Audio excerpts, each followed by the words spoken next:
Welcome, Soul Tribe. Thanks for tuning in. The question we're going to be answering today is, how are you humbling your hater or haters? How are you humbling your hater or haters? Hi, my name is Diana, Psychic Intuitive, and before you are 4 piles to choose from. Pile 1 is from the Sufi Tarot, and the associated symbol is this mushroom cloud heart.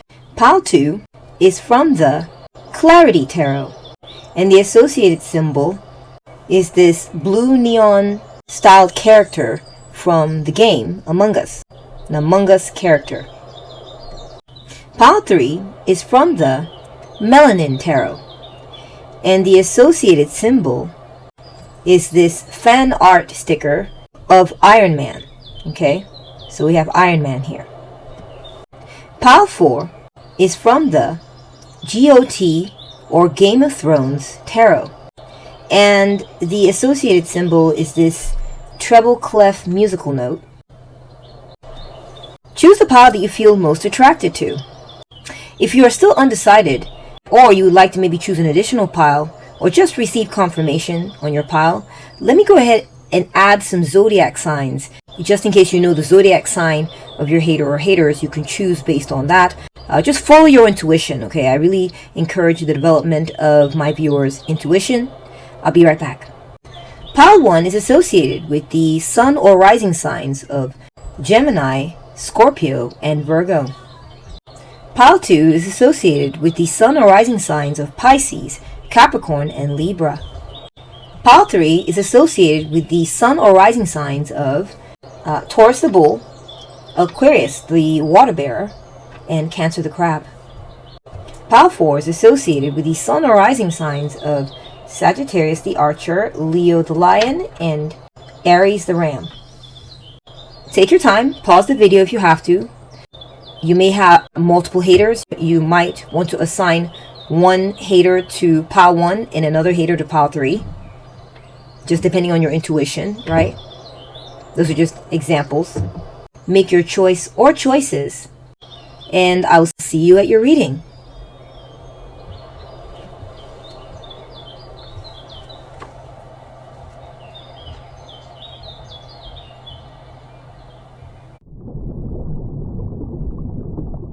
Welcome to reading pile 1. So, how are you humbling your haters? How are you humbling your haters? Let's move your number over to the left here. You chose or ended up with this mushroom heart cloud. Really powerful symbol. I mean, mushroom cloud heart. You ended up with Gemini, or you are Gemini, Scorpio, and Virgo. And yeah, I'm going to do an energy or reading or vibe check before we take a look at your cards. Let me tune in. Okay.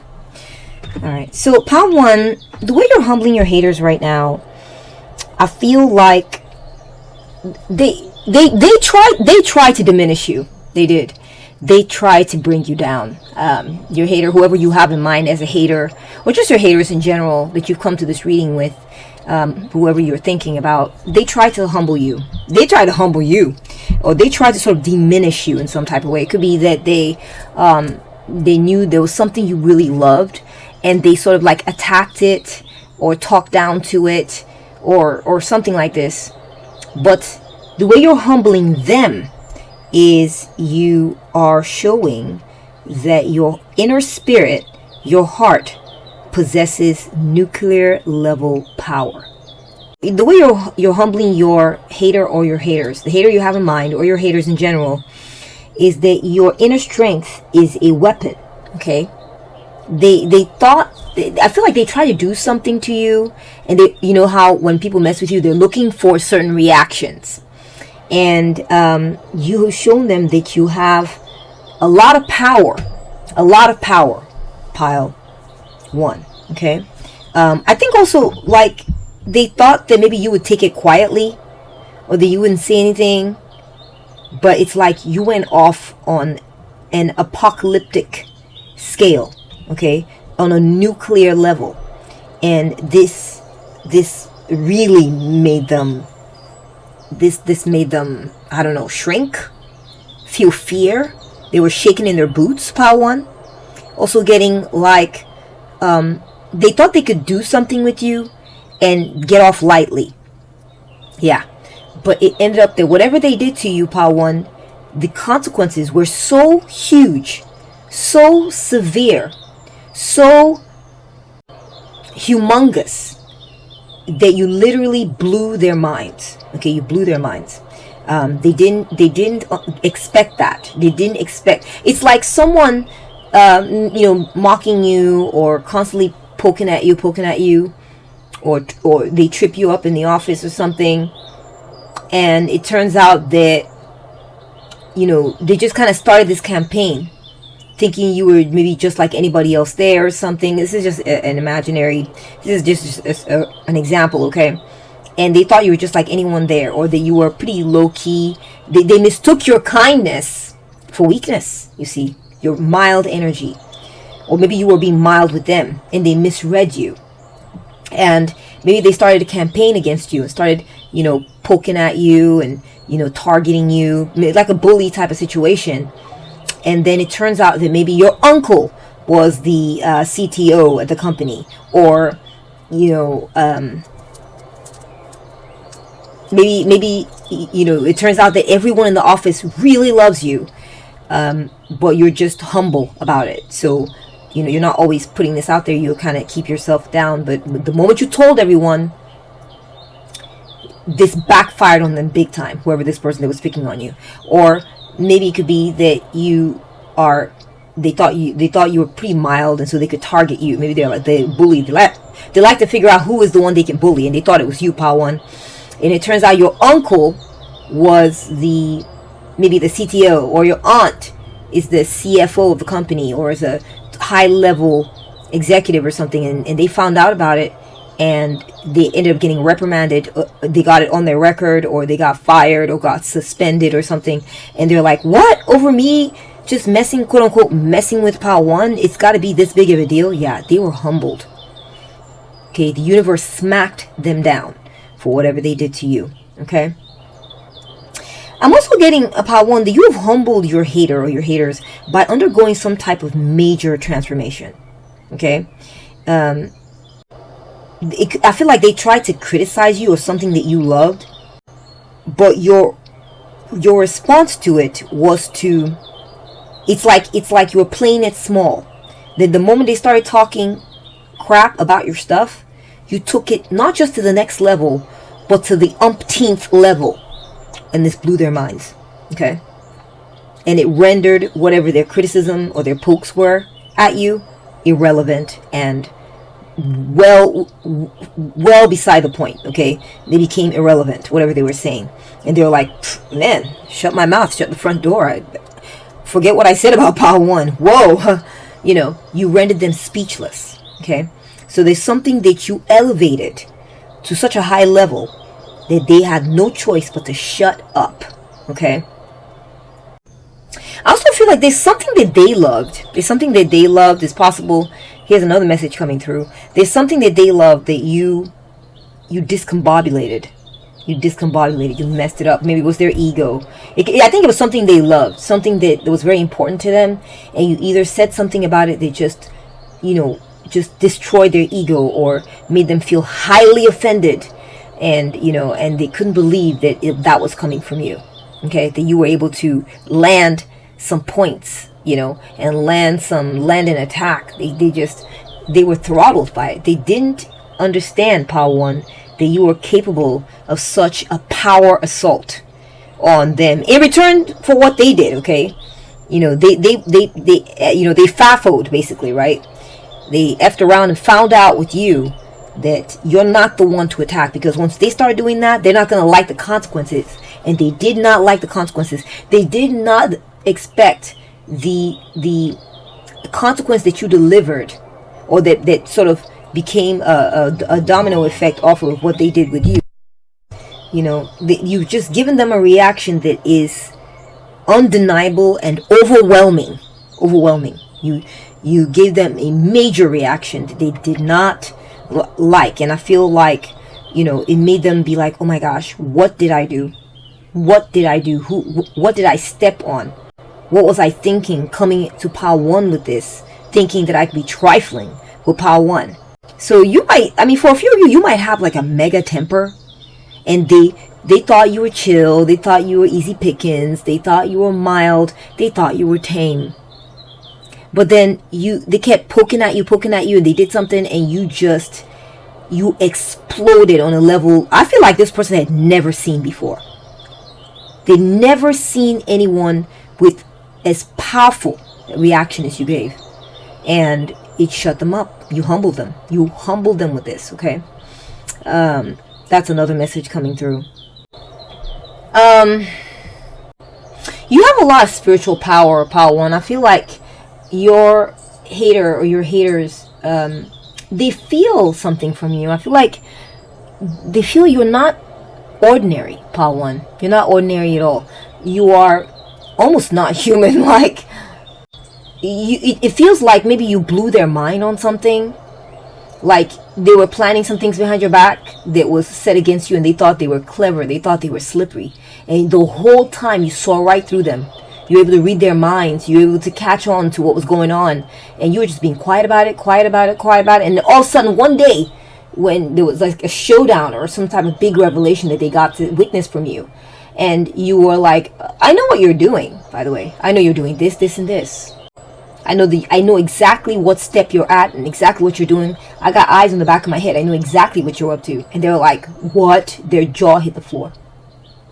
You caught them red-handed at something, and it was because of your psychic ability and your very open third eye. I think this person, they've been shocked about the kind of psychic power that you have, or spiritual power that you have. You have clarity, Power 1. You can see very clearly exactly what is going on. You can see, people think that your hater thought they were playing games they could get away with, and you were able to see right through them the whole time. You were just being graceful, hoping that they would stop it. They didn't stop it until you finally had to throw it in their face, or you finally had to confront them, or you finally had to give some type of consequence, and there was a major smackdown. And you know, it's not just that they didn't get away with it, it's that the way they were caught led them to realize just how powerful you are. That was humbling. Realizing that you understand what's happening. When it's hidden, you can pick up on it. It's hard to hide things from you. Okay? Your spirituality, your spiritual powers are, a great big shock to them. They're humbled by how intuitive or even psychic you are. They're also humbled, Power 1, by your, you just have this like regal vibe going on. You have a regal vibe, like you're, it doesn't have to be like, physical royalty, like in the material realm in our world here, like spiritual royalty, right? You're not just a little intuitive, for example, you're not just a little intuitive, you are a powerful psychic or something like that. Like you can literally read their thoughts or something like this. This is what your hater or haters are feeling shocked about. You said something, you gave some type of revelation, and they were like, it was like you were reading them like a book, or you were seeing right through them. And this humbled them. They realized they were effing with the wrong one. And that, you were able to see everything they were doing the whole time. The whole time. And that you were just being nice. All that time when they thought they were getting one over on you, and you were just being controlled, calm, patient, they're realizing that you are on another level, Power 1. Not only with your abilities, but also with your grace and your good character. You're very moral, okay? And you behave like spiritual royalty. When I mean spiritual royalty, I mean you are like born again. You awakened your inner Christ within. You are a high vibrational type of being that has a lot of power and doesn't go around bonking people on the head with it. Unless they really push you to the wall, then you might give them a little shake up. So they're realizing that you are so powerful, you could have squashed them at any time, but you were just being gentle and easy and patient and want to see where they would go with it, when it was nothing to you to end it, to end whatever it is shenanigans they were trying to pull. Okay, this is how you've humbled them. You've humbled them because they had these assumptions about you too. That's what I'm getting. They thought that you were easy to get to, or easy to ruffle, or easy to discombobulate. It's not even that they're realizing not only were you not easy to discombobulate or ruffle, but you were like so far above them. It was like they were playing around. It's like when the cat's out, right? When the cat's away, the rats will play. You ever hear that statement? They realized that they were a rat and you were the cat. And they find this to be very humbling. And a chill cat at that. But they pushed you. And so therefore they got the full measure. They saw something you showed them, you taught them, and they couldn't believe it. They could not believe your power that you had. And their mess up and their embarrassment at how stupid they were to have miscalculated, misjudged you. Okay? How dumb they were. You really humbled them. Okay, so let's go ahead and take a look at your tarot card. We have number 10, Chake Falak, which is the Wheel of Fortune. You really humbled them, pal. One, because they're realizing that you're blessed, honey. That you are so lucky. You're lucky, like in a big way. Like you may like lucky, like you hit the jackpot, and things fall in your lap almost. They're realizing that you're one of the blessed ones. You're one of the fortunate ones. That you're a lucky kind of person. You have good karma. Okay, and that for you, like what goes around comes around. All right. So if they're humbled by the fact that you're that type of person. You're spinning karma, right? And that if someone messes with you or something, they will get theirs back. They will get theirs back. There's no escaping. There's no escaping it. You're at the center of the karmic wheel, almost like, you ride it. That is your vehicle. And you're able to live there, and you have purity on your side. Okay? You play a pure game. All right? You're very patient. That's why you're so powerful, Power One, is because you're blessed by the universe with this power of good luck, good divine timing, everything. They can see this in you, and they are humbled by it because their fate is nowhere near as good as yours, and they're realizing that they're the ones that got crushed by the wheel. They wanted you to be crushed by the wheel. What ended up happening is they miscalculated. They did not realize that you are the rider of the wheel, and they were the ones who were going to be getting crushed. So they were humbled by this. Okay. Also, they're really humbled by your fate, your destiny. Okay. It's like you're riding high right now. Things just work out for you in a lot of ways. I know sometimes we're hard on ourselves. We don't see what's so great.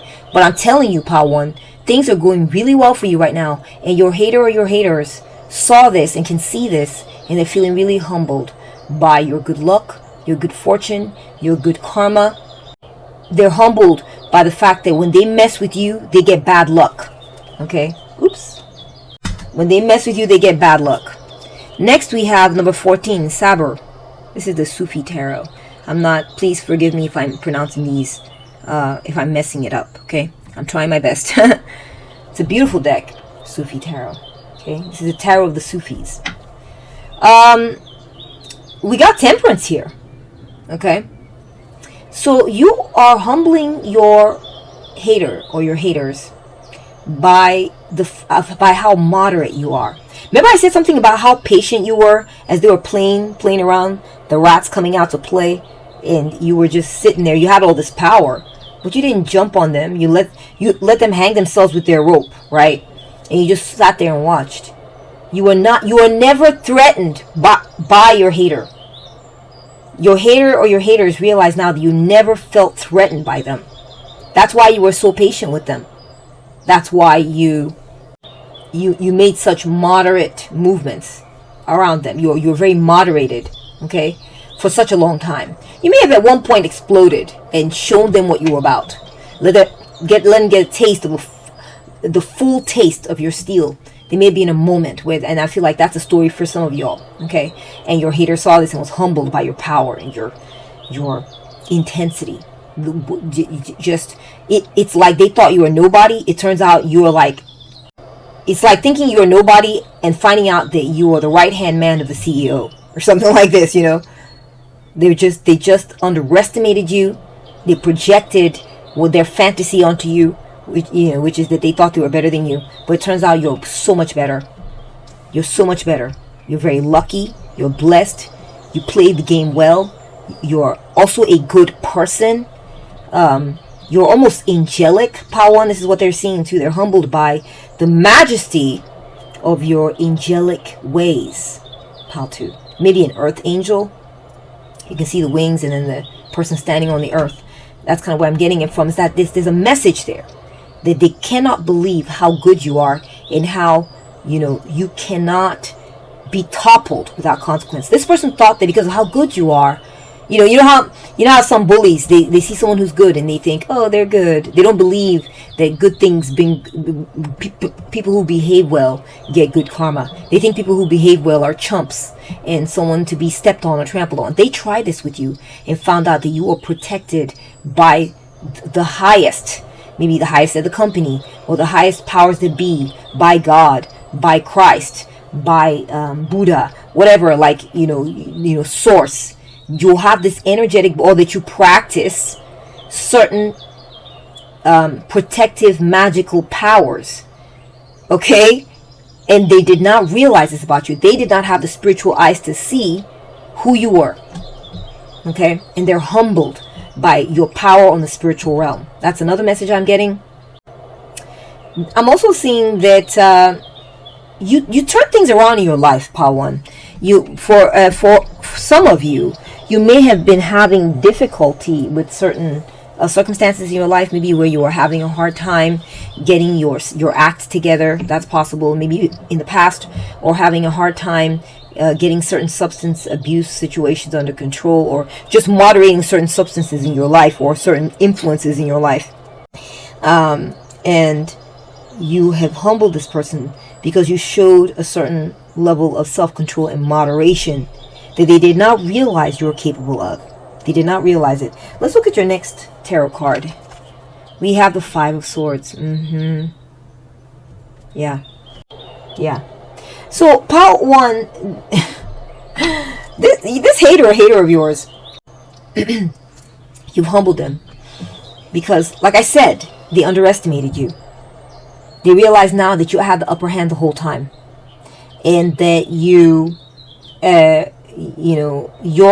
natural position in life up here gave you a certain advantage that defeated them. They're realizing now that their defeat was inevitable. Their defeat was inevitable. It's like they walked into a trap trying to hurt you or harm you. They took on more than they could chew, and they were humbled by their failure to complete their attack against you. Okay? You triumphed against them before they even got a chance to strike a blow. This is how they're humbled by you. It's like you're sitting in a room, right? And maybe it's your patio or something, and a fly gets in, or there's a bug in the room. I'm sorry if you don't like bugs and you're triggered by that, but just hear me out.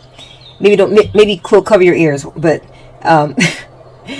and you got this mosquito coming at you thinking you're not seeing it. And it's like you got eyes in the back of your head and you just instinctively, you can hear, maybe you got super duper hearing, and you can hear its wings from somewhere behind you. And you practice so much that you can lift your hand up. It's like you have echolocation type hearing. Reach your hand behind your head and just catch them mid-air. Right? The mosquito, which is symbolic of your hater, catch them mid-air without even looking, okay? And squish them and get rid of the bug. And that mosquito's like, what? I didn't think that how did they know? Like that. Your hater or haters are humbled because they do not understand how you knew. How did you find out? How did you figure it out? It's like they view you as a magical being. They cut them off before they even had a chance to do what they wanted to do against you. Okay? Or like they were playing in your energy, trying to talk crap or whatever, and you had the kind of power that could, smush them down like a thumb on their head, and bam, they're done. Or to force a victory over them. They thought, I have all the swords. Power 1 has no swords. They're just standing there. You know, again, this idea, they viewed you as someone who is not ready to fight, like you're vulnerable and you're just standing there. Like, they're like, what can Power 1 do? I've got all these swords. What can Power 1 do against me? And they were in for a rude awakening when they tried, and they found out you had a power that trumps swords. A power that can overcome the most gnarly looking weapons they got. And it's like maybe they were coming at you with swords, but you knew that maybe the blocks that they were standing on were wobbly, and they didn't know. It was the lay of the land. It was your backyard, okay? And they got on top of it to come strike at you very confidently, and you were just watching them because you knew that those rocks underneath their feet were about to give out at any moment. And the rocks just crumbled, and they fell, and they're like, oh my gosh, and they fell, and they were exposed, and they failed, and their swords were all over the floors, and they fell in the water and drowned or something, you know? Your hater or haters are humbled by the fact that your enemies fall before you. Perhaps they watched someone else try to attack you, and they saw that person fall. They saw that person have a very humiliating, embarrassing fall while in the midst of trying to attack you. And so it's like it was not even worth it, and they lost their reputation, okay, trying to come up against you. All right, let's move on. We got the 4 of staffs, which is the 4 of wands. Yeah, so you've humbled your hater or your haters, power 1, because they were trying to get in the way of your plans. Yeah, they wanted to derail you from reaching your goals. They wanted to get you caught up in a fight with them and distract you from focusing on your goals or reaching, you know, or getting certain maybe events to occur. I feel like this person tried to sabotage, you know, an event you were trying to put together, this hater of yours, and, you know, or they were trying to sabotage your relationship. This hater or hater of yours was trying to maybe sabotage your reputation in the community, or maybe a reunion you were gonna have. They were trying to get in the way of it, and they messed themselves up, not you, power 1. They messed themselves up. They ended up, you know, whatever their sabotage strategy was or attempt, it did not work, and they were humbled by you because they failed and you went on to reach your goals. They failed and you went on to have the party you wanted to throw. They failed at maybe trying to sabotage your relationship and you ended up going ahead and getting married. Okay? You know, or they failed at sabotaging your company and you went ahead and made your company vested, or you were able to have, you know, successfully open your company, your business, and people came and partied and feasted, and, you know, your stuff was a success regardless of them trying to defeat you, cause conflict with you, you know, show you hostility. They wanted to rain on your parade, power 1, and they failed. They failed woefully and embarrassingly, okay? And they failed in such a way that people could see it. So their reputation was trashed. This is the 5 of Swords is also like suffering a public defeat. Others can see it, okay? And you know, this is how they feel humbled by you, is that you put them in their place in front of other people, and they set themselves up for this, okay? You didn't have to go too much out of your way to cause them to be humiliated, okay? Humiliated, humbled, these are the same things. They, in a way, they humiliated themselves by trying to mess with you, by trying to get in your way, by trying to counter you in front of others, thinking that they had something, but they ended up falling and looking the fool. Okay? Next we have the Son of Coins, which is the Page of Pentacles. I feel like this person may have tried to get in the way of your school plans. Perhaps you wanted to go to school, or you wanted to get a new job. Okay? That's a specific story for some of you all. If it doesn't resonate with the rest for others, they try to get in the way of your ambitions. Okay? Your desire. Perhaps you were studying. They try to get in the way of your studying by throwing parties, loud parties, or they try to sabotage you in some type of way. And you humbled them because you showed that For instance, maybe they try to throw parties. Let's go with that example to distract you, and you went to those parties, but you still came back home and you studied that night. Or maybe this was your roommate. They're throwing loud parties next door to try to sabotage you because Power 1 thinks they're goody two shoes. We'll see how easily they can study while we're having this loud party and there's all this booze and everyone's having a good time. And you stayed in your room and locked your door and studied all night and went to bed and did not join the party. They are feeling humbled at your ability to focus, Power 1.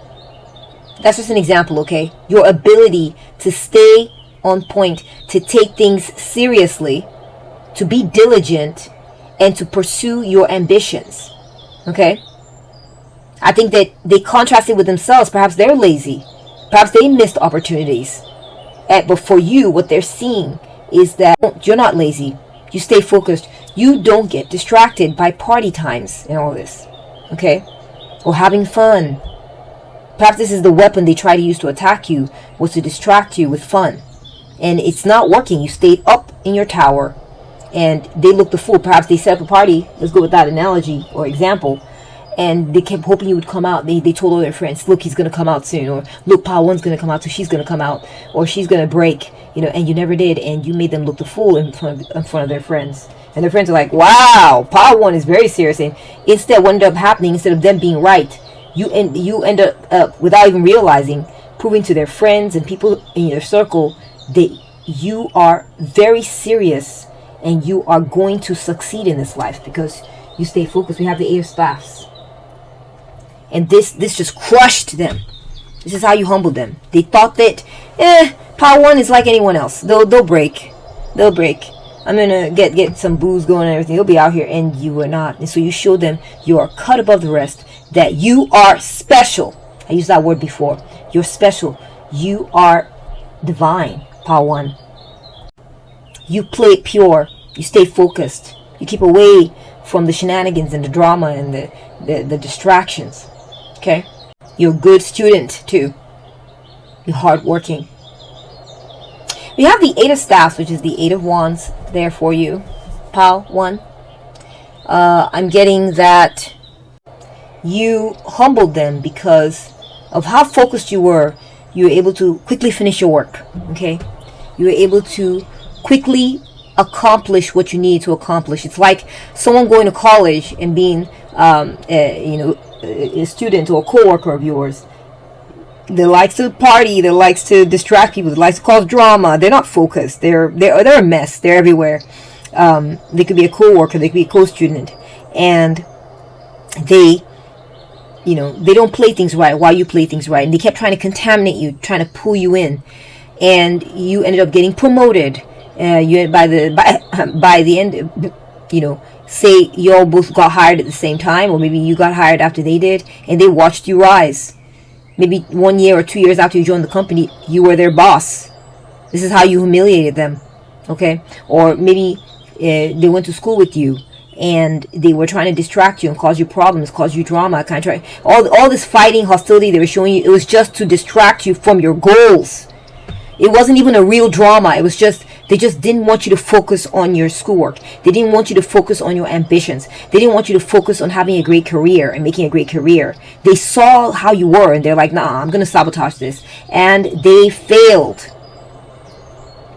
You also humbled them because not only did they fail at distracting you, but you ended up rising up through the ranks at your company. Or maybe you ended up graduating at 4 years. Or whatever, you were done with the program in 2 years or whatever, and they're still there. Or it took them maybe double the time or significantly longer than you did. Or maybe that you came through and whatever grade they were at or whatever levels they were at, they were junior when you signed on and they were junior when you left, something like this, okay? It's kind of sad, but this is how you have humbled them or humiliated them, is that they're realizing that you're good things come to people like you. That's what you taught them. Because you stay focused. You take notes. You study.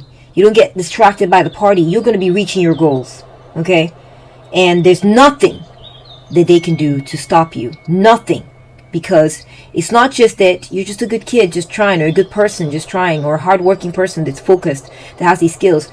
You are bulletproof. Two, bulletproof against their tactics and their strategies to distract you or sabotage you. This is how you've humbled them. Next, we have, the train. So we have the train landing on top of the wheel of fortune. Wow. Power one. I'm just getting like a lot of power, a lot of movement. We have the whirling wheel of the whirling dervishes in the Sufi culture. We got the 8 of Wands with the speed of movement. We got the train pushing through.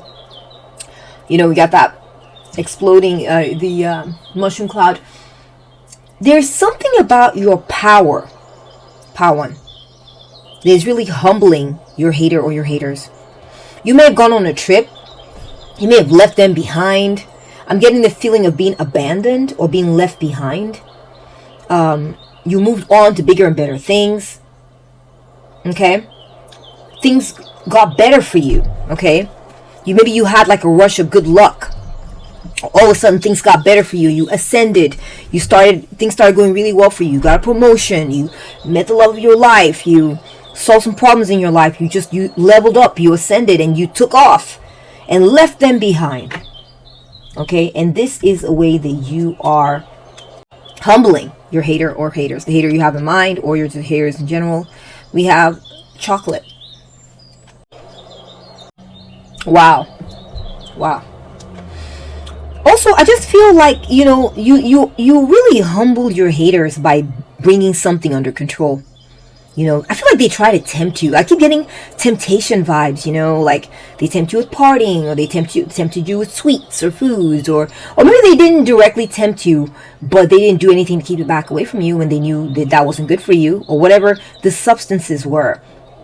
It feels like, or maybe what it is that they viewed you as someone who couldn't control themselves around substances and partying and good times and eating up and doing this and doing that, and you turned this whole thing around.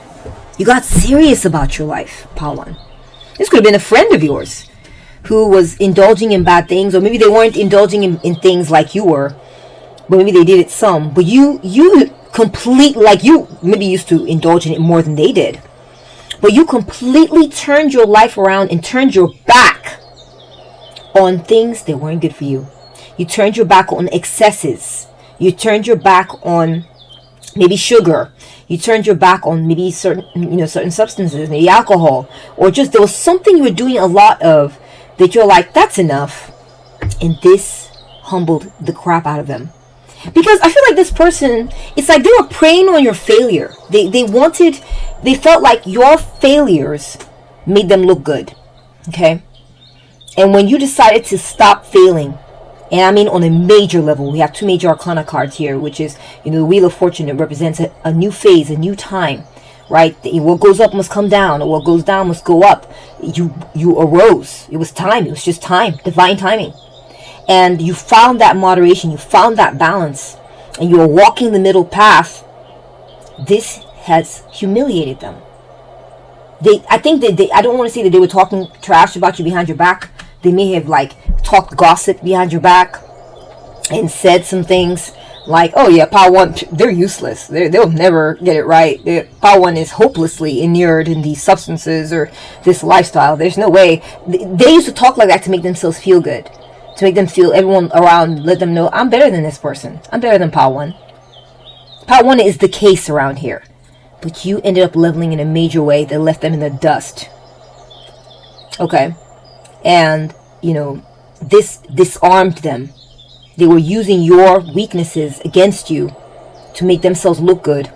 And when you walked away from your weaknesses, they realized just how fragile their ego was. They based some of their ego on the fact that, well, they weren't messing up as bad as you were. Or something like this. They got an ego, they got a trip off of it. Okay? Next we have boiling point. Pressure has been building for too long. This situation is one spark away from full-blown combustion. Yeah. I feel like, there was a moment where it's like they kept pushing it, until one day, oh my gosh, you exploded on their ass. You went off. It's like you're always kind, you're always nice, you're always an angel, you always play pure. They kept poking at you, needling at you about something. Until one day you were like, you were always polite. They could always count on you to be polite. They thought that your kindness, your politeness was weakness, Power One. They thought Power One can't do anything, And they just kept, they tried to walk all over you, try to bully you. The card, Five of Swords, card of bullying. Until one day, you snapped. One day, you said, oh, you think you got me like that? That you can just do this? You kept being patient when, you were patient with them. That's what it was. They didn't realize that underneath you was a fire boiling so hot that they had never seen the likes of. And would probably never see the likes of again. You were like you were like one of those kettles or something. Something was like a volcano. The pressure was building underneath, just building up, and it was very quiet all around. They didn't hear nothing. They didn't see nothing.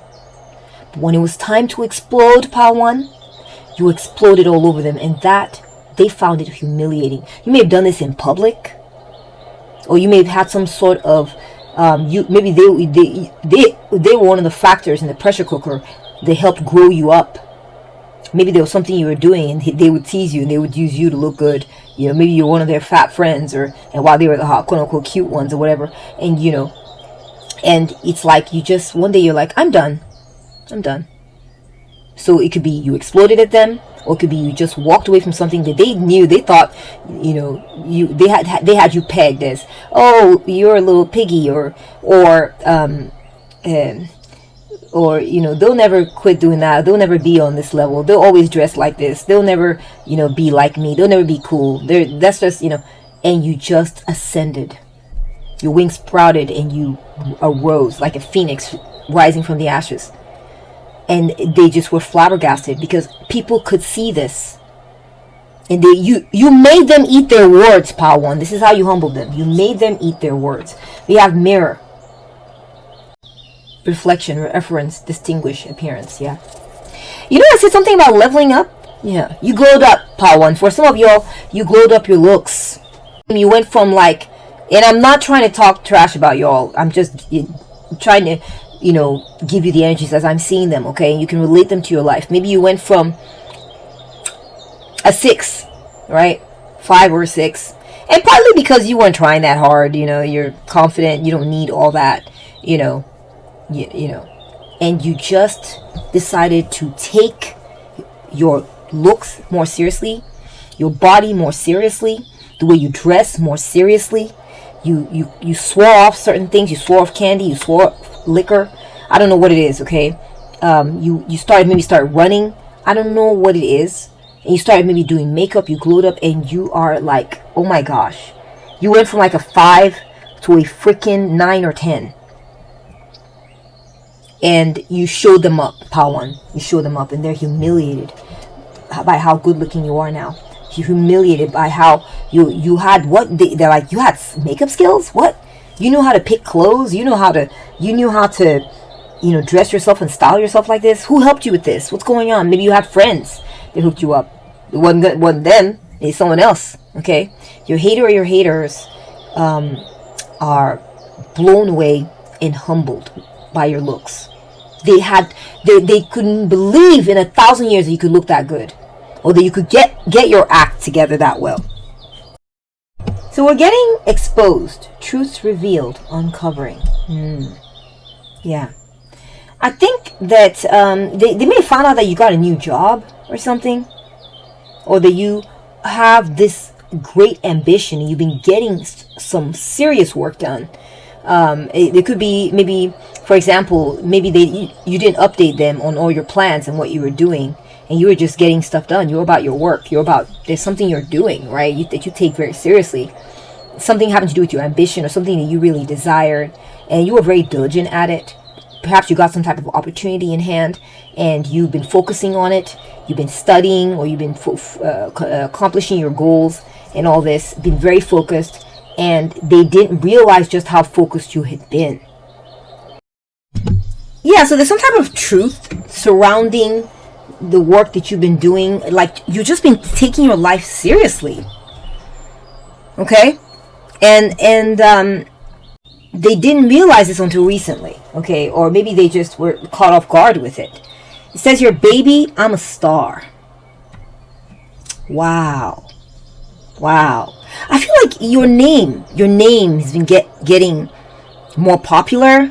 People have been knowing about you.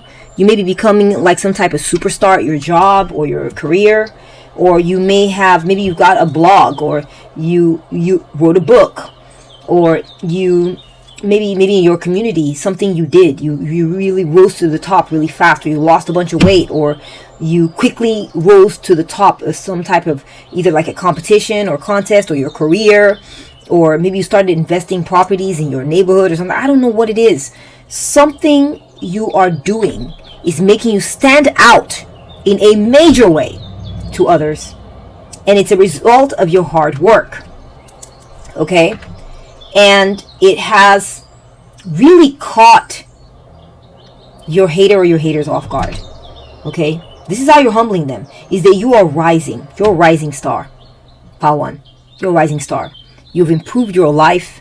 You turned your luck around. You've been very lucky, or they're realizing that you are very lucky, very blessed, very fortunate. You have cleaned up your act. You're looking like amazing. Okay, and you've been reaching your goals and exceeding your goals, and something's been moving very quickly for you. This could be your reputation. This could be your fame. You could be becoming famous. You could be becoming famous. BB. Yeah. You could be becoming famous. You could be, people are talking about you. People are saying, oh my gosh, have you seen what Power 1 did?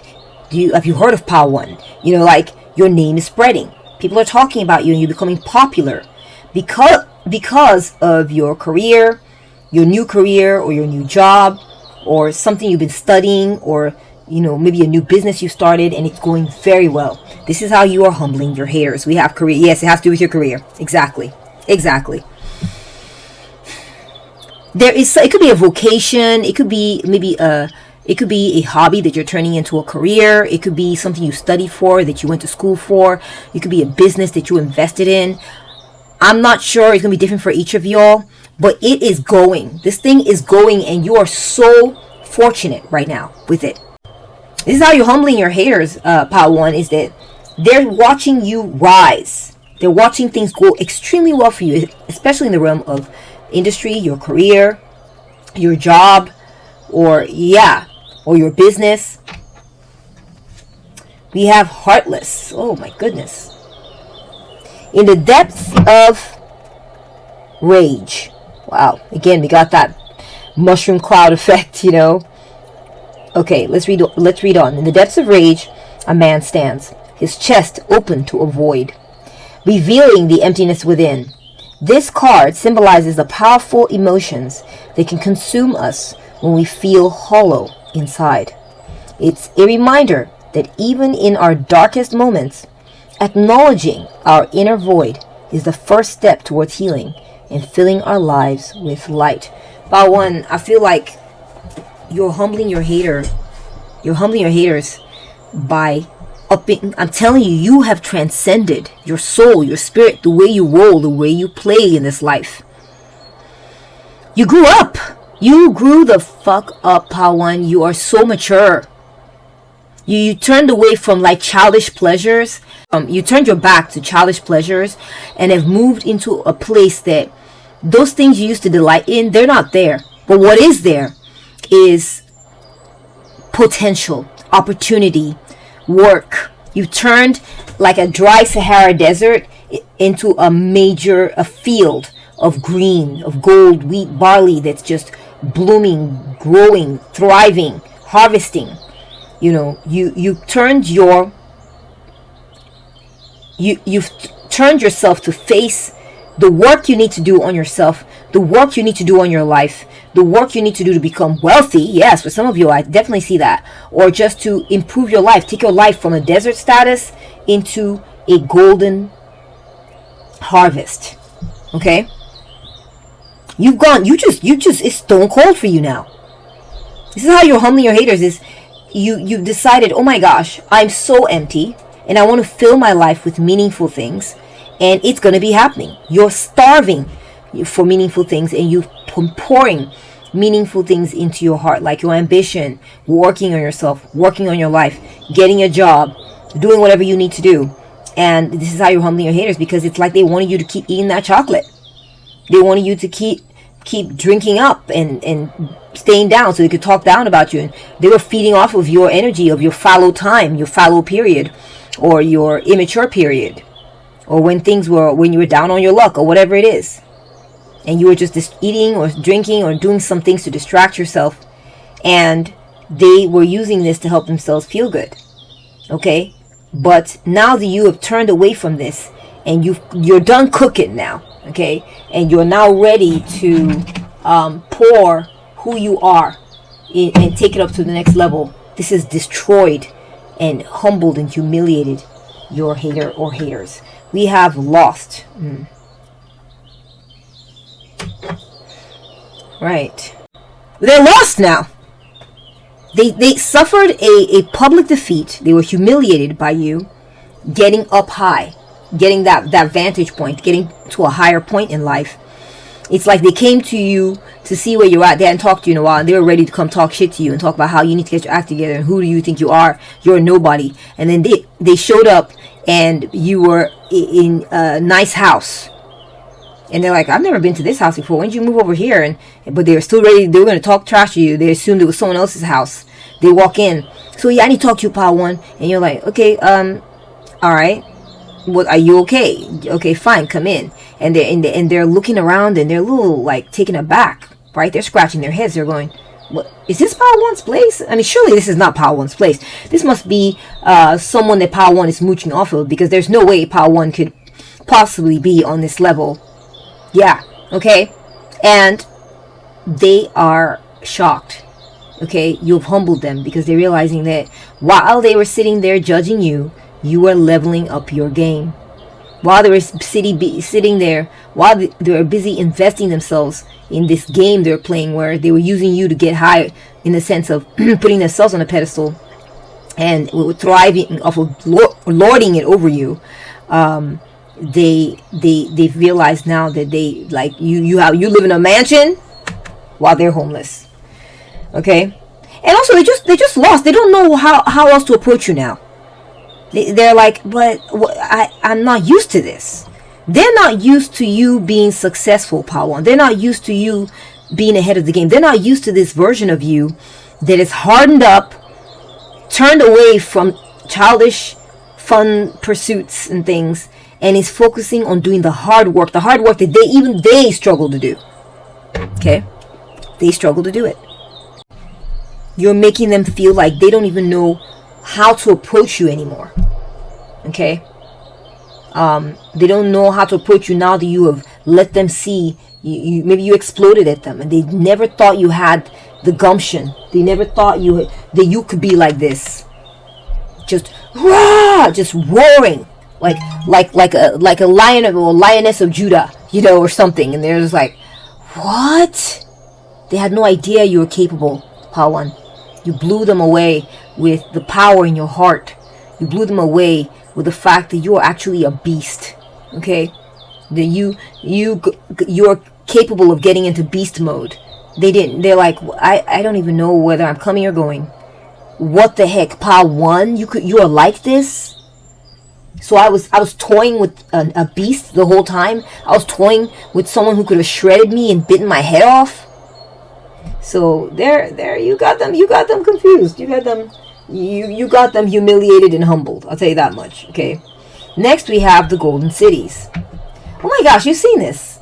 We have this sort of dome-shaped pavilion. We've seen another more dome-shaped pavilion from another deck. Live ecologically and harmoniously. Wow, Pawan, you've humbled them.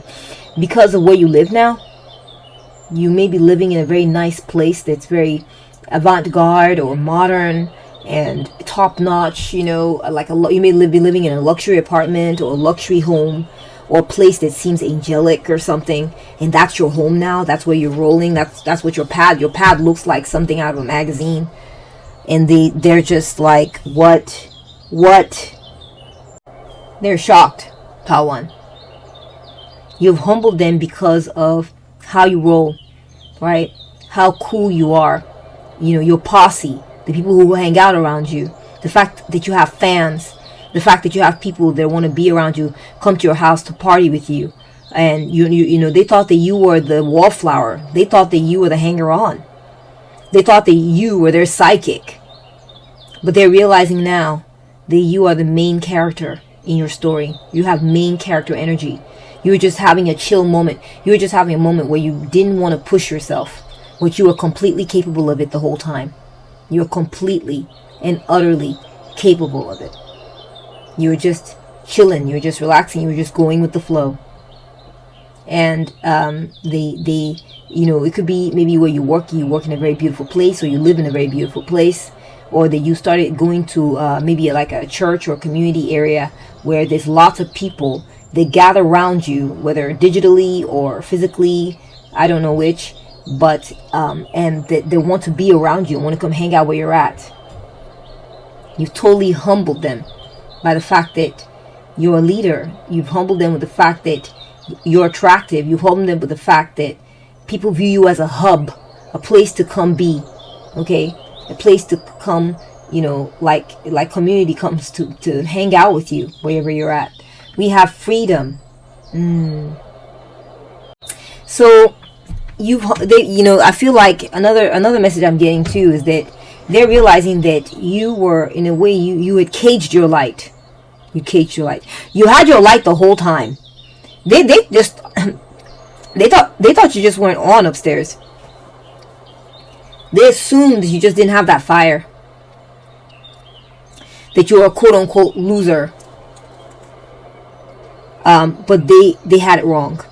What they did not realize about you is that you were caging your fire till a time when you were ready to explode.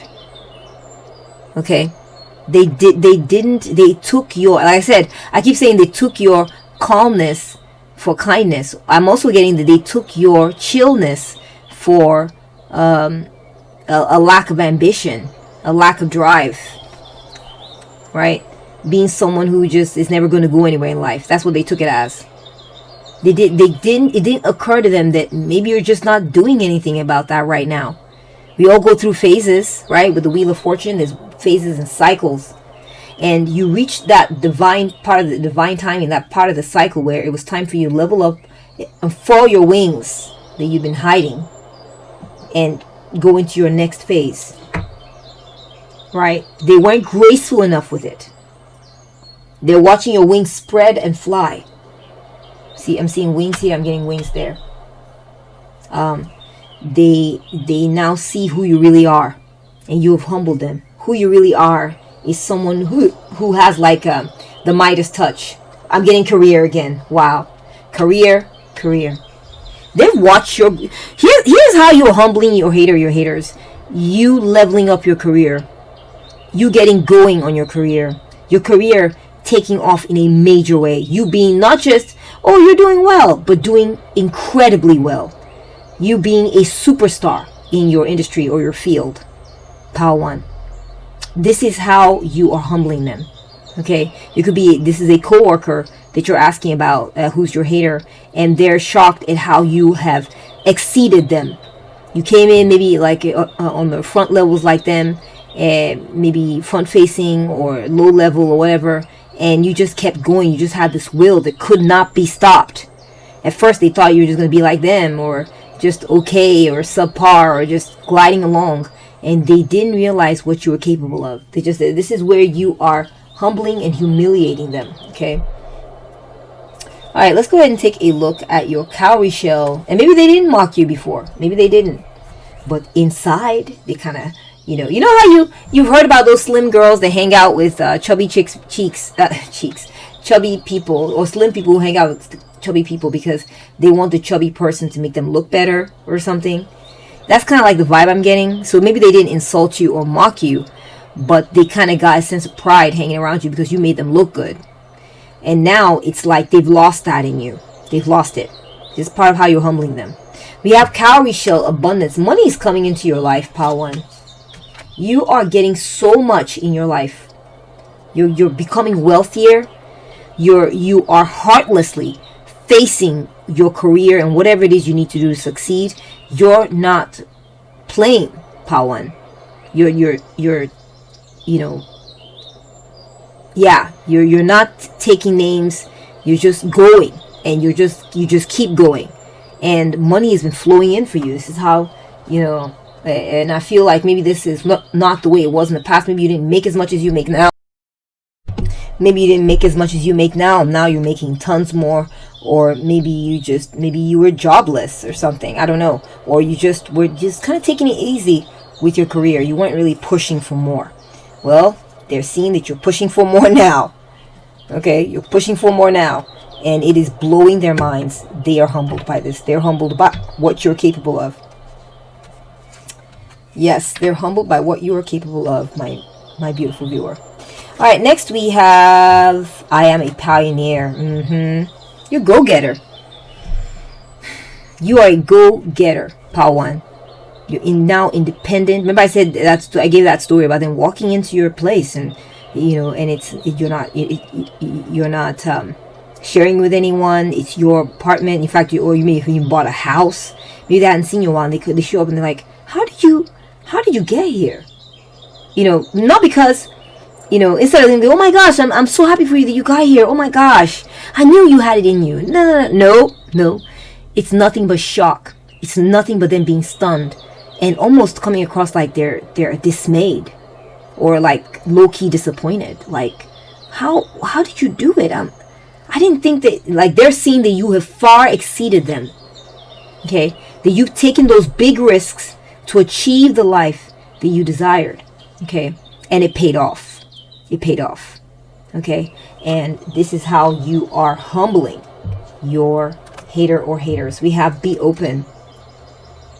Yeah. Totally. I feel like this person, they showed up to your house. I'm getting that they used to be a friend, or maybe they were a family member or something like this. They just didn't think much of you.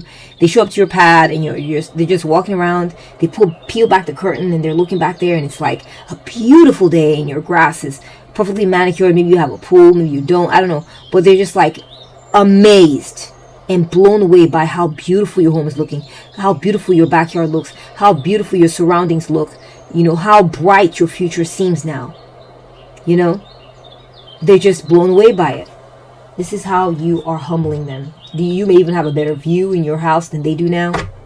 Maybe you went from couch surfing to all of a sudden having a very nice house in the hills or something with an excellent view. Respect, yes. So people are respecting you. This is what they're noticing, is that people are respecting what you have to say. People are listening to you. The community is like, when people see you walking by, they want to greet you. They want to acknowledge your presence. They're like, what? How did Pile 1 go from being a wallflower to everybody wants to be their friend? Everyone respects them deeply, not just like in a sycophant-like kind of way, like, oh, Pile 1's just cool. I just want to be near Pile 1 while they're cool so they can rub off on me. They genuinely respect you, is what it is. They genuinely respect you, and you're surrounded by people who genuinely respect you. Like, I see, you guys ever watch Coming to America? It's an oldie but a goodie. It was made in the 80s, but it's the story of the Prince Kunta Kinte of Jamunda or something, right? A country in Africa. It's not a real country, it's a fictional country, but it's a very rich country. And the prince comes to America. This African prince comes to America to sow his royal oats. And he's at I don't know if it's a basketball game or a baseball game, but he was leaving, and one of the people from his land saw him, and they're like, oh my god, I've seen the Prince of Jamunda. I will never forget this day for the rest of my life. And your haters are looking at that person like, but it's just Pile 1. What the? Get off your knees. Like, this is just Pile 1. Pile 1 ain't no big deal. But you are a big deal to certain people. Pile 1. You have become a huge deal to certain people. And your hater and your haters are humbled by this.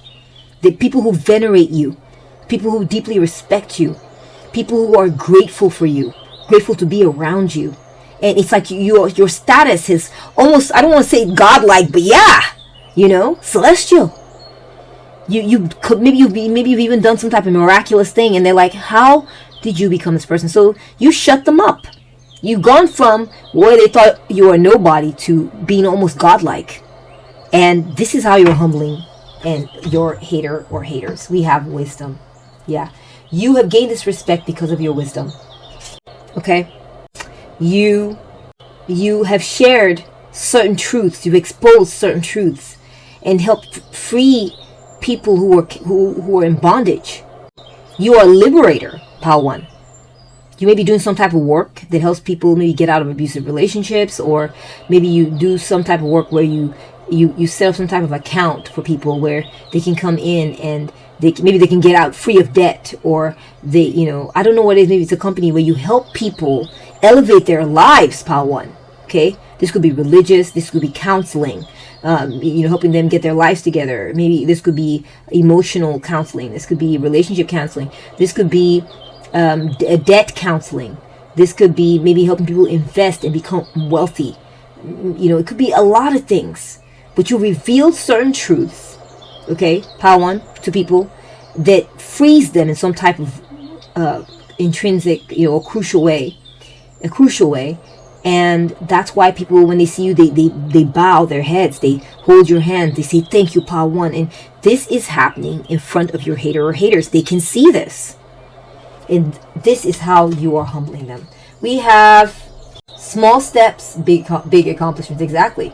When your hater or your hater thinks about how you got here, they understand that you took steps like anybody else. You just put one foot in front of the other, right? You were in the desert. You put one foot in front of the other. You kept going. You kept going until you got there, until you achieved this goal. Okay, you reached your milestones. You did whatever you need to do. You maybe finished your degree, or you kept going and kept working this business, or you kept working your career. You kept doing good in the world. And I'm just getting that. To them, it seemed like you were making slow progress, right? That's what they thought of you. They're like, man, Pile 1 is going to be old by the time they succeed in life. That's what they thought of you, Pile 1.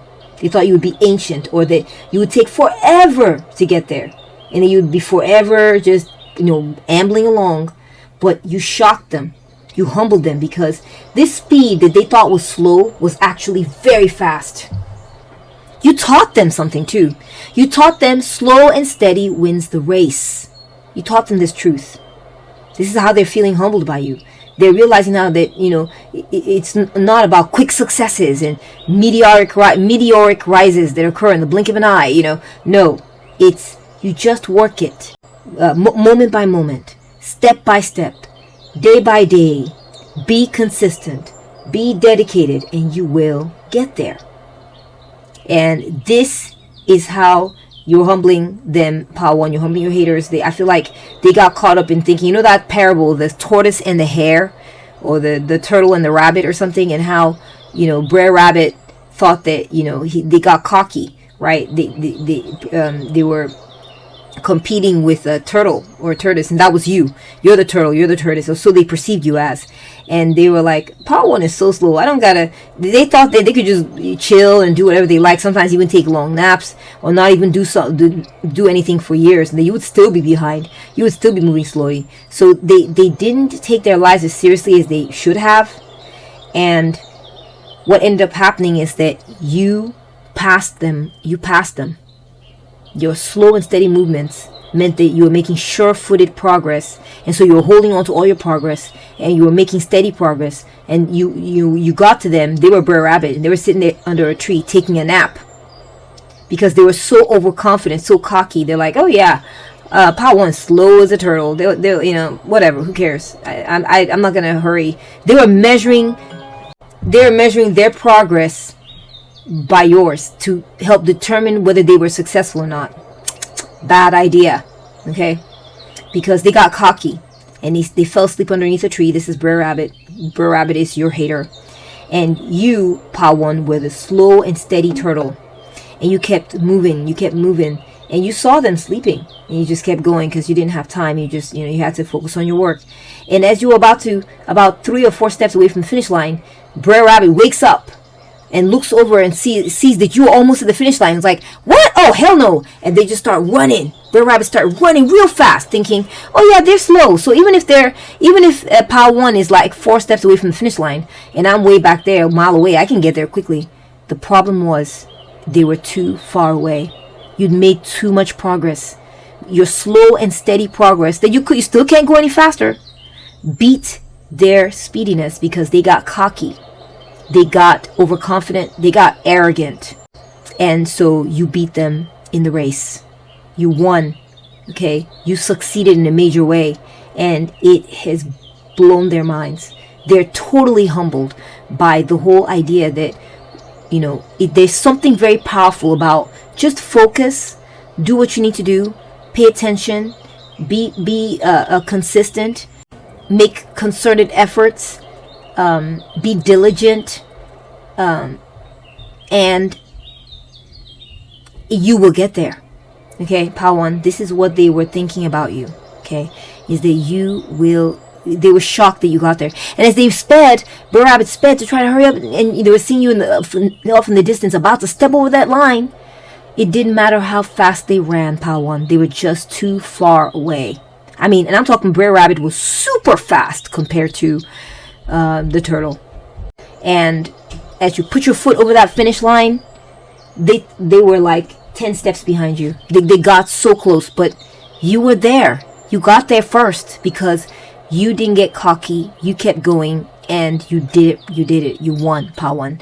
You won in this game of life. And this is how you've humbled them. You've humbled them. You've taught them certain wisdom, which is that never get cocky, never look down on others, never think that, never look down on others, never get cocky. Respect everyone as having their strengths. Respect them. Respect everyone as having their potential. Never say, because right now is a fallow moment for someone, this is how they'll always be, so I'm going to treat him like crap. Who cares anyway? No. That same person that you are not respecting today because they're not doing that great, maybe one day they'll find out that they had a medical problem and they'll get help.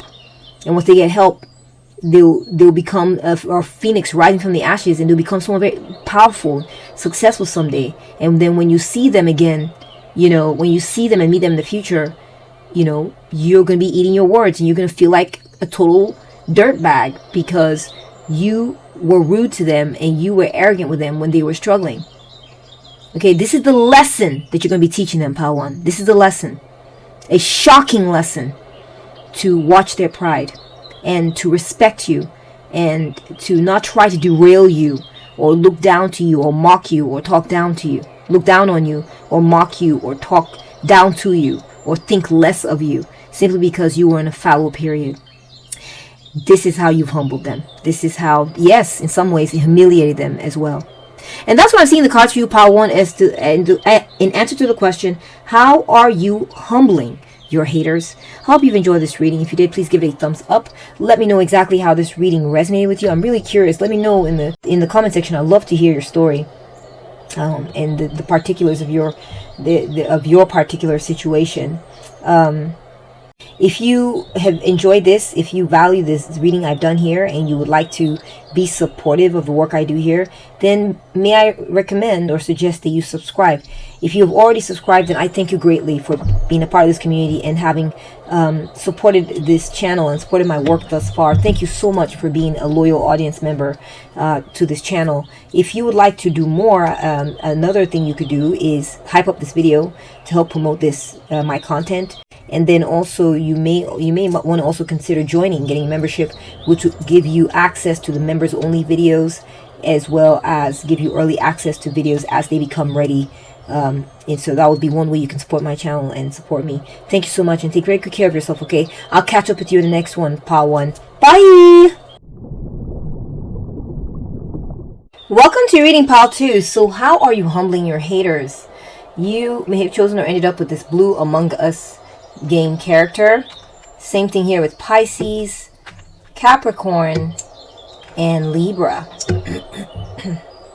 Okay, let me do a vibe check reading on this how are you humbling your haters before we look at your cards? I feel like you're humbling your haters or your hater by letting them know you do not give an F about what they think, or about their opinions, or you're not. You're definitely not deferential towards them, okay? I would say that whatever it is that they've tried to tell you, where they're hating on you, hating on your game, hating on your choices, or they've just been like an enemy of yours of some type, you let them know that you've conveyed your contempt of them. I feel like this may be someone that you are supposed to respect, maybe in a superior, or like maybe your boss, or it could be a parental figure. God, I hope not. or just someone who thinks that they have that kind of authority in your life, that they can tell you how to live your life and judge you and rate you and all this. Could be like a very opinionated person, this hater of yours, and you have basically let them know that you, in a very blunt way, that you are unbothered and you just don't care about and that you reject their opinion. You don't care about their opinion, and that you reject their opinion. Okay, this is how you are humbling them. I don't think this person expected you to maybe to kowtow to it, to maybe like, okay, all right, you don't think I'm great. I'm gonna feel bad about it now, and this sucks, and like they're crushing your world by letting you know that you suck, or insulting you, or disparaging you, or trying to demean you, or giving you low grades, or saying you ain't that great, or whatever. They expected this to like really for you to really care about this, and I feel like the way that you are humbling them is by saying, I don't care what you think, and showing your confidence. Okay, and that's what's taking them aback. Okay, is they thought you didn't have that kind of confidence. I feel like I feel like you may have gone along with what they were saying for a while, and then they had this like gotcha moment, where where you revealed that their accusations and that their doubts were wrong. That's what you think of them, or yeah, almost like they had these accusations, they had these doubts about you, and then you were waiting for this moment where you were gonna like expose it to them that they were wrong, right?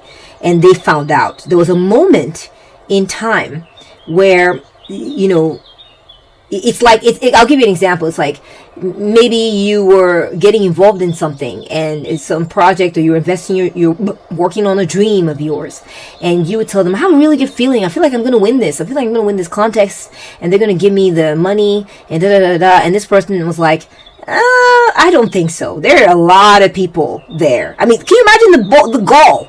This person telling you that you were wrong, and that they didn't think you had a shot, and that there's so many other better people out there, that you're probably just being overly optimistic or something. I mean, talk about a killjoy. Okay, talk about a naysayer, a negative Nancy, someone trying to rain on your parade, man. And it's like you're like, all right. And so it's like you waited for this. There was a moment that came up where it was like maybe you made them sit down somewhere, and you knew they were going to announce the results, and you already knew that you were chosen, or that you had won, or that you were one of the chosen ones, and they said your name, and you told them, and they were like, oh, and this is how you were humbled by them, pal, too, is that they found out they were wrong. You proved them wrong, pal, too. You made them realize. There was a moment where they realized that they were wrong. There's a moment where they realized that their doubts were wrong, that their projections onto you, that they didn't understand it, they underestimated you. Okay. Also, that you proved that you were better than what they thought you were. Okay. So that's coming. That's a message coming through. I feel like you may have given them some kind of like humorous or edgy or sarcastic comment at one point. Maybe you wrote it, maybe you said it, maybe you texted it, and maybe you announced it. Maybe you said it to someone that you knew would say it to them. I don't know what it is, but it feels like you dismissed them in some type of insulting way, and it really got to them. You may not realize you did it, or how sometimes we say things and we don't realize how it's landing on the other side. But the way you have humiliated or humbled your hater or haters, pal, twos, there are things you are saying that are is very dismissive of them, very dismissive of their perspective. This person thinks that they're great. This person thinks that they literally walk around assuming that people are going to sit up straight when they start talking and take their opinions very seriously. It's like, who the hell do you think you are? You got to prove that you are right. You got to prove that you are dependable, that what you say makes sense. It has to make sense. And they think they can just walk around saying stuff, and they assume that people will always automatically agree with them, or that they're always saying the right thing. That's what this person thinks.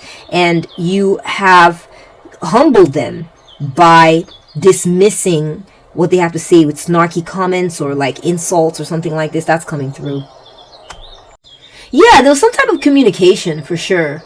Something was said or communicated that it was like a blackout moment for them. Okay, I feel like this person, they experienced doubt because of they had self-doubt because of something you said or did. You may have communicated something through words or actions. You know, maybe you said, I feel like I'm gonna win or whatever, and then you received a letter or recommendation, and then you put it in front of them, or you were passing it around and they saw the letter and they're like, oh. They realized that it made them doubt their thinking.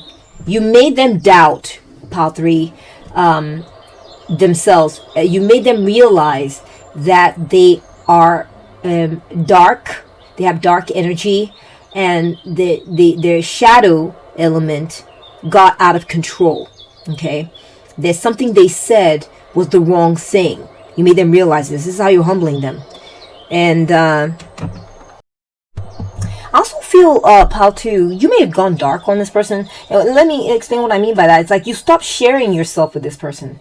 You may have stopped communicating with them, stopped saying things to them, stopped sharing, maybe you only share limited information with this person. And whereas before you used to be an open book, you've gone silent.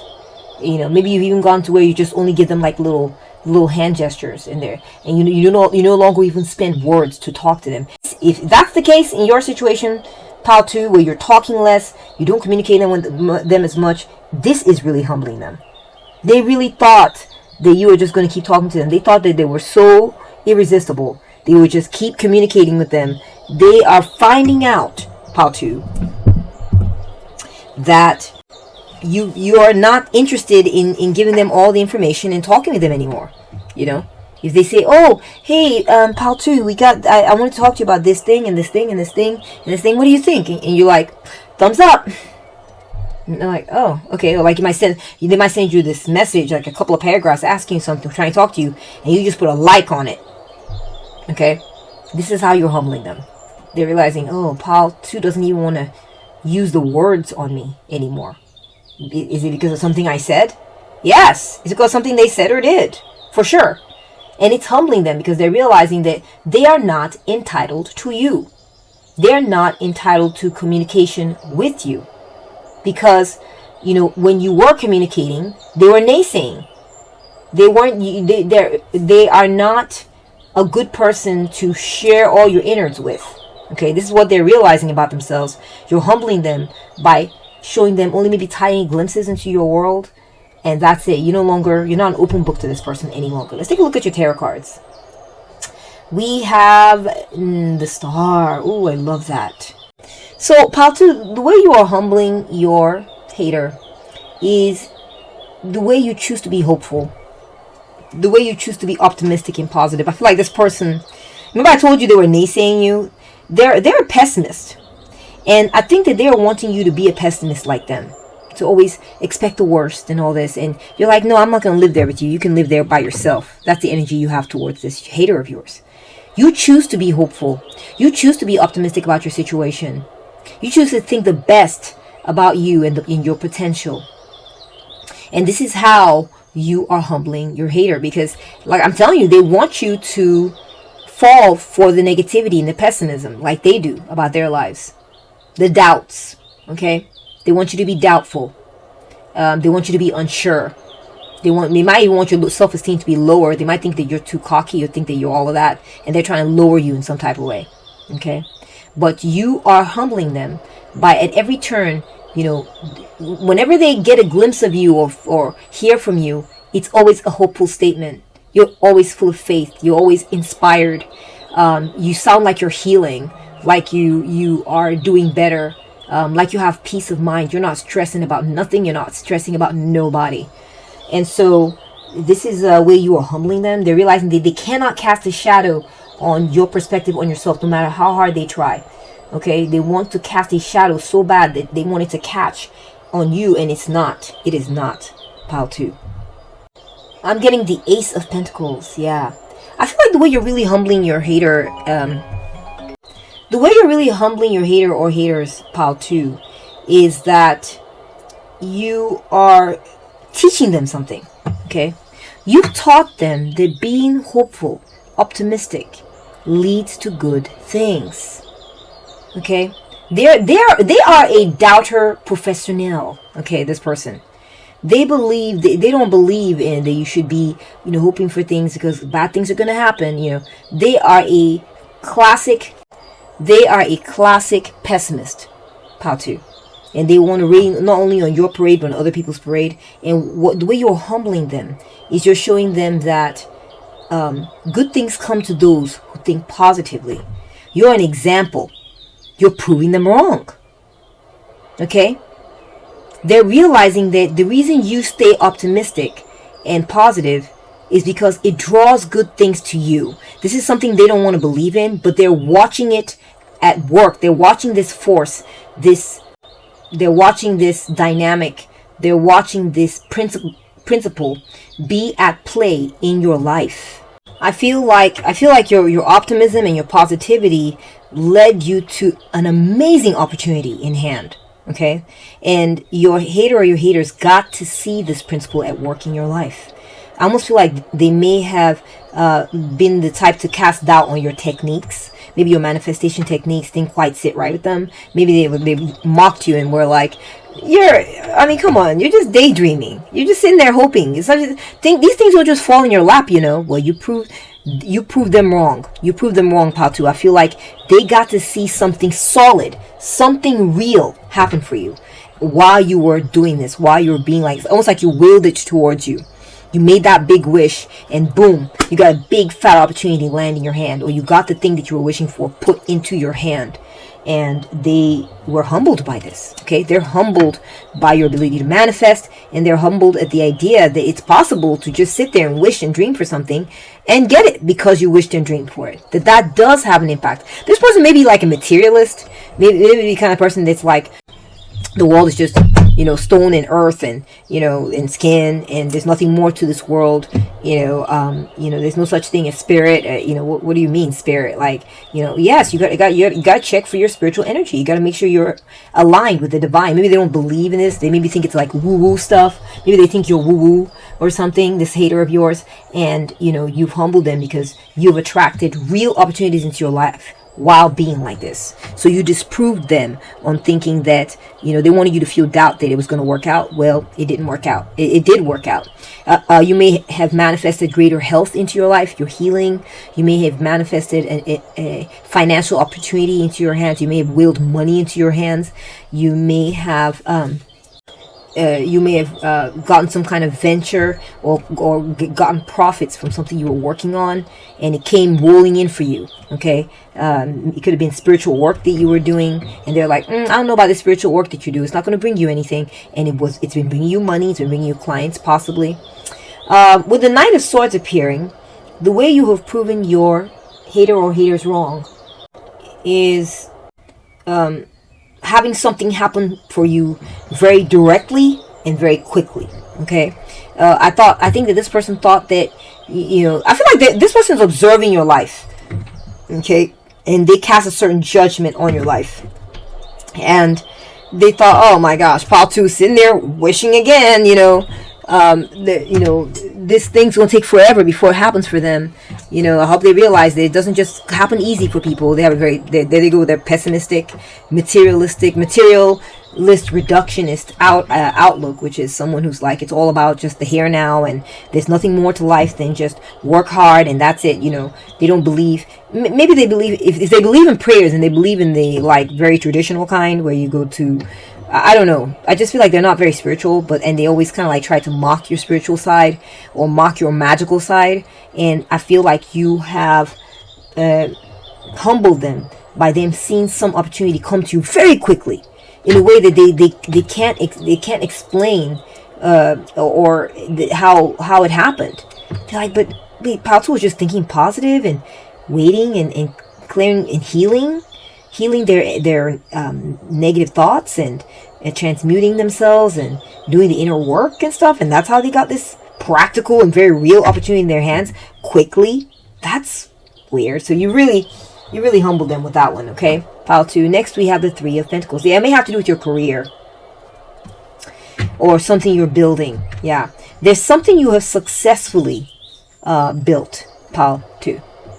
Perhaps you found a job, you found some work, okay, where you're applying your skill, your mastery, working with a team, or maybe you found a good team to work with, or you're cooperating with others, and the quality of your work is amazing, okay? I feel like this person may have thought like I said, this woo-woo energy. So I feel like this person is really shocked at how quickly you've gotten something built or put together. It could be a business idea, or how quickly you found good workmates or good teammates or a good job, and they're just, it's like you shut them up. You have shut them up. This person used to be, I feel like I feel like they were blunt and they were rude. They were rude to you. And with the way they said it, they were too direct. They're like, well, I don't think that's going to work out. I'm sorry, but you just don't have what it takes. Like really blunt, cutting words. And you have proved them wrong by showing that you do have skills. You are great at what you do. Maybe they talked down to you about your work. Maybe they said you weren't no good, you weren't great, all that skilled, or you weren't going to find the right people. You found the right people. You found the right opportunity, and you got something built, and it's beautiful, and it's solid. And you stayed positive, and you worked through your differences with people, okay? You're good at your work. People are noticing how good you are at your work. You're building something that others can see, including your hater or your haters, okay? This is how you are humbling your hater or your haters. It's the quality of your work, your visible work that can be seen by others. We have the Queen of Cups. I feel like the way you are proving your hater or your haters wrong is, I'm getting soft energies from this for you, Pal 2. I feel like you're a very sweet person. You're gentle, you're understanding, you're kind, you're loving, okay?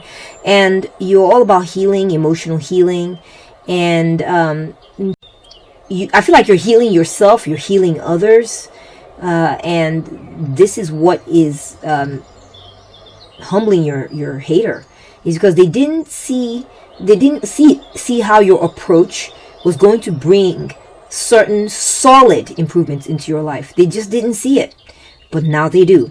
They see that your loving energy motivates people to work hard. They see that your encouraging energy makes people feel motivated. They see that your appreciation of what people is doing gives them the steam and the fuel to keep going and make you happy. People want to make you happy because you're so rewarding to be around.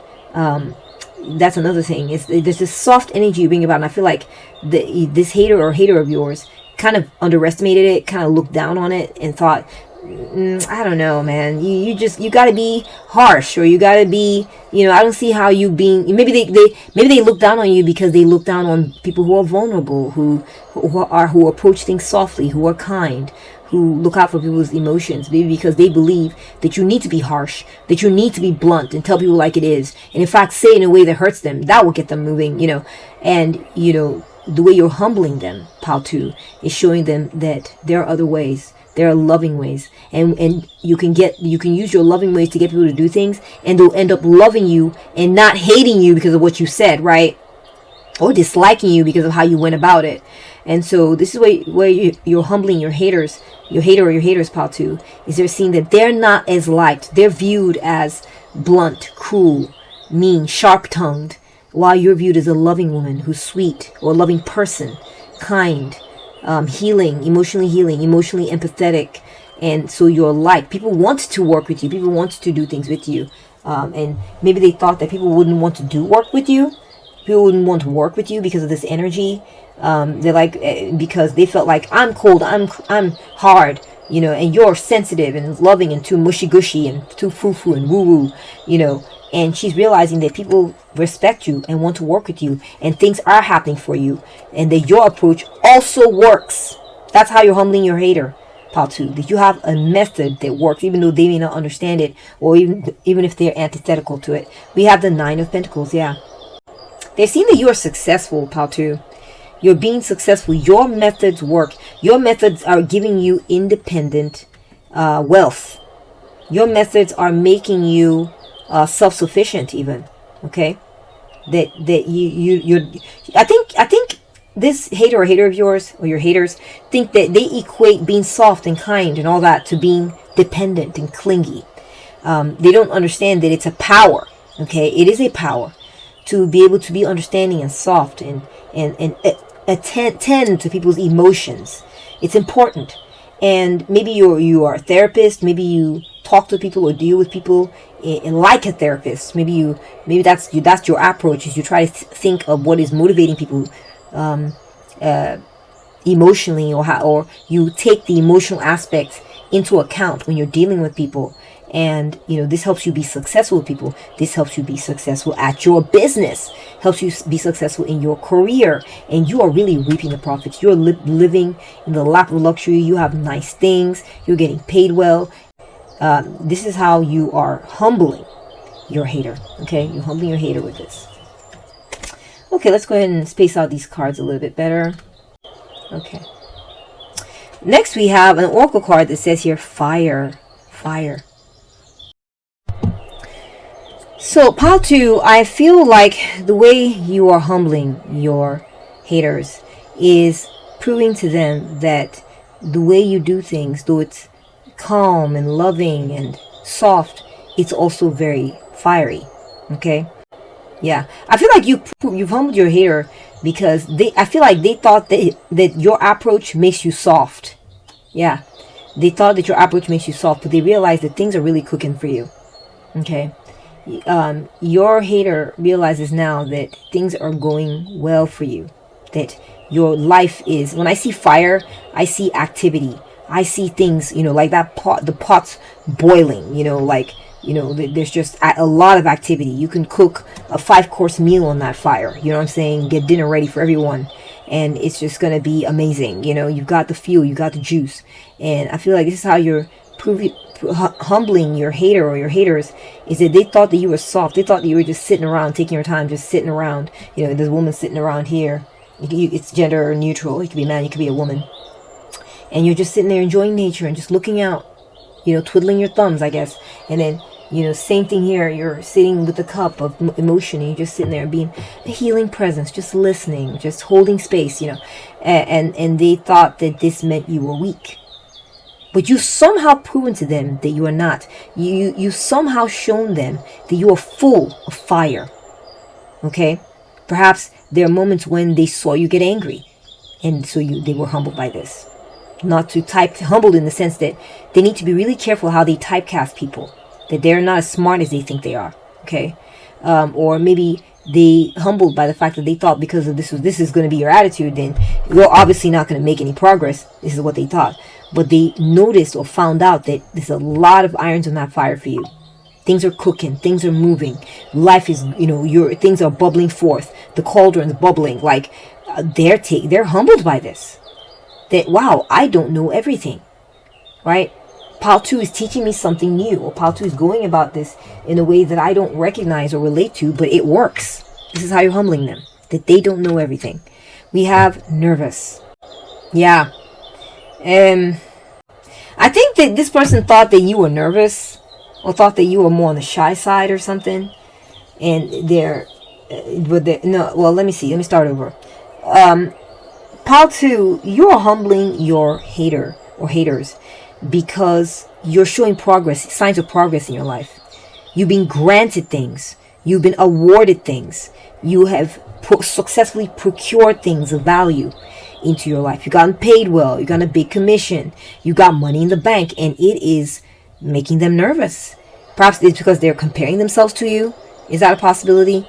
I feel like your hater or your haters are competing with you, and they're really nervous because they see how well you're doing, and that they can criticize as much as they like, but the proof is in the pudding. Okay, And the results speak for themselves. And this is something they're having to reconcile and realize about themselves. We got villain vibes. Yeah, exactly. Patu, you're humbling your hater or haters because they're starting to realize that they are the villain. They are the bad guys. A lot of times you'll see, situations where, there's a story being told, or there's a movie or something, or this is just a fact of life that everyone that's involved in the story, including the bad guy, usually has a motivation or is coming from a good place, right? The strict dad who was verbally abusive was doing it because he wanted their child to succeed and stop moping about and toughen up and be strong and all that. So they have their reason for being verbally abusive. That's a good reason, right? Or maybe someone who was being a bully, the reason they were doing it is because they wanted to get a certain space available for their family and their loved ones. And so they were bullying other people out of the space, and that's what they used to justify it, their behavior, So people, when they're being mean, when they're being foolish, when they're being this, when they're being that, they're usually quote unquote coming from a good place, right? But the way you have humbled them, Patu, is they see themselves as they are. They see that they are the villain. They see that they leave a trail of chaos behind. And that there's something about their vibe that just doesn't sit right with a lot of people. But when they compare it to you, you're light, right? You bring soothing, serene energies into play. You bring emotional healing. People like working around you. Okay, and maybe their tactic has worked at times to get people to work, but people come away liking you while they come away being nervous around them, right? They're realizing that their energy is unappealing. It's a put off and it stresses people out. Okay, this is how you are humbling them. Next we have adjust, right? Adapt, accommodate, compensate, and balance. So Patu, you are humbling your hater or haters because they're seeing that people are willing to make adjustments for you. People are willing to include you. People are willing to do what they need to do. They're flexible with you. They're willing to make space for you and include you. I feel that your hater or haters, I think that they thought your methods would be rejected.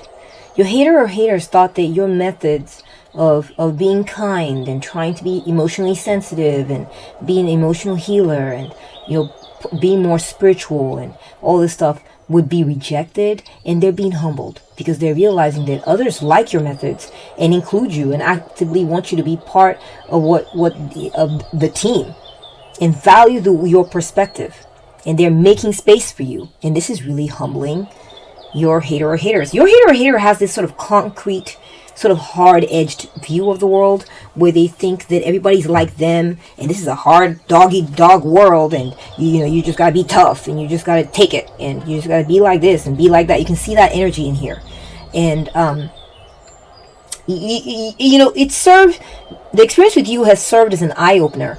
They can see that they are harsh, that they come across like a bad person, that they're rude and they're hurtful. And they leave a trail of chaos behind them, and something about their vibe is not right for a lot of people. It makes some people nervous, or it makes some people stressed. They cause stress to people, and not you. Maybe at one point they caused you stress, but they're realizing that they're not good for people's feelings. Okay, this is something you're humbling them on. We have admiring from afar. They can look, but they can't touch. Online stalking. So the way you're humbling your hater, Patu, is you're no longer drawing near them. You're keeping your distance from them. Okay, you're keeping your distance because you like healing and serene vibes. You don't like their fiery, bitchy, cutting words, their sternness and all this. Like, you're not into that. You're not that type of person. You don't like to put that kind of energy out unless it's absolutely necessary. And you don't like to receive that kind of energy. It's not the way you like to roll. Okay, you don't like them. You don't like that kind of energy. It's not good. In order to be a vulnerable person, someone who's soft and kind, you cannot be around someone who insists on being an asshole. Someone who insists on being harsh. Okay? Blunt and cutting and all that. It doesn't work. It's not a good combination. So therefore, your hater or haters are being humbled by the fact that you keep your distance. Keep to yourself. You stay in your serene garden or your serene bathtubs. You, maybe there's a city between you and them.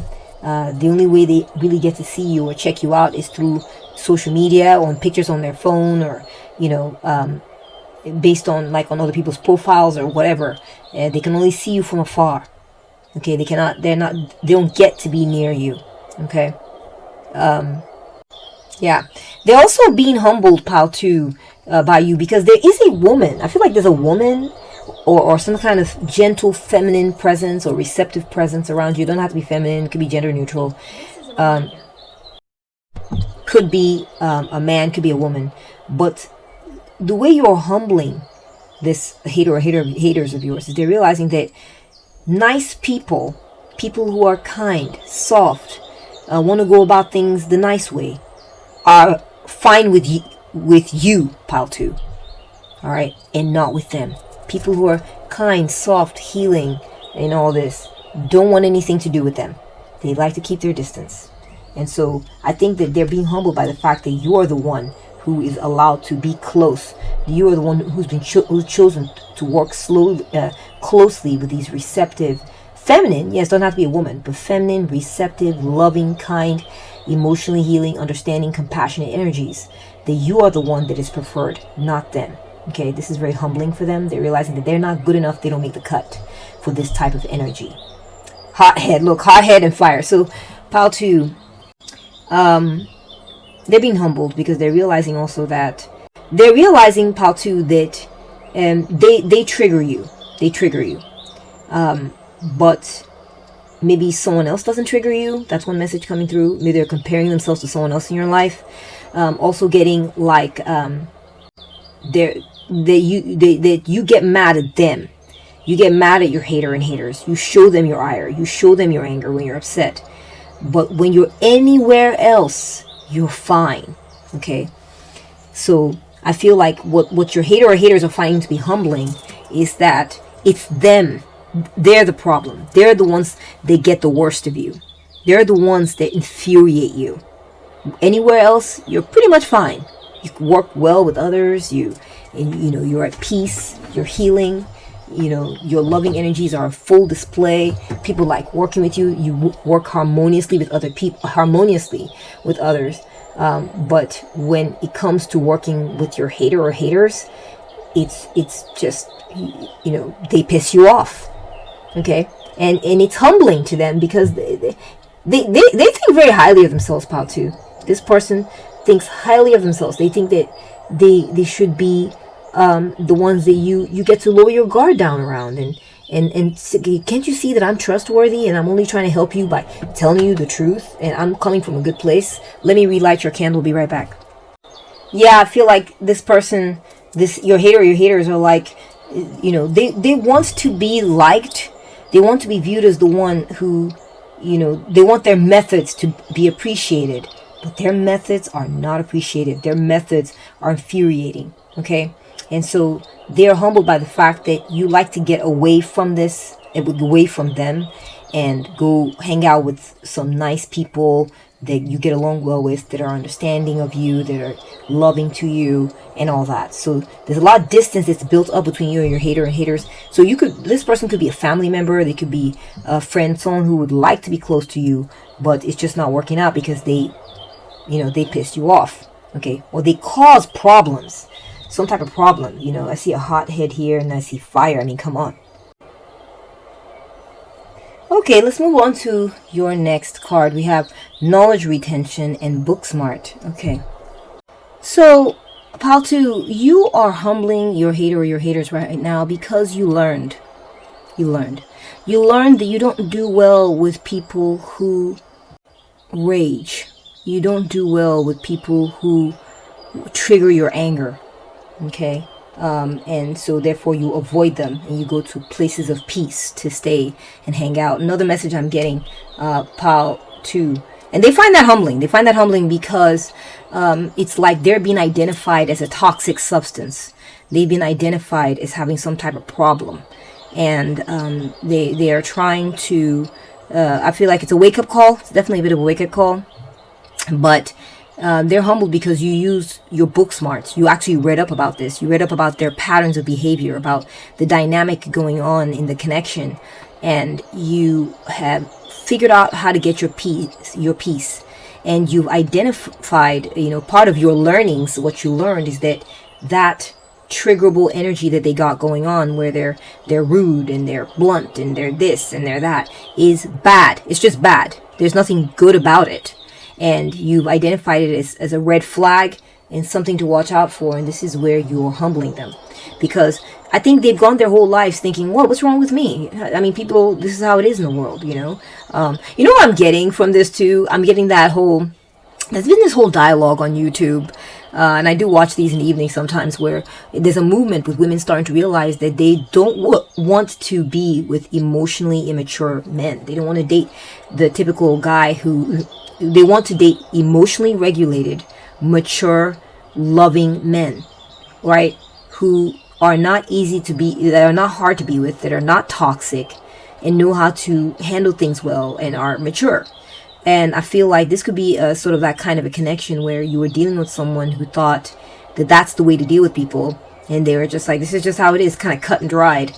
And you learned some things about them. You went and did your research, and they're realizing that you went and did your research. And they're realizing that your research revealed, you can see the magnifying glass on the page, is that they are dangerous. They're a red flag, and their behavior is a red flag. So therefore, you have learned from it and are healing yourself and keeping yourself in peaceful areas, perhaps away from them. And this is something that they are feeling humbled by right now. We got karma. Everything you done to me, already done to you. Right. This came out of that movie, Color Purple.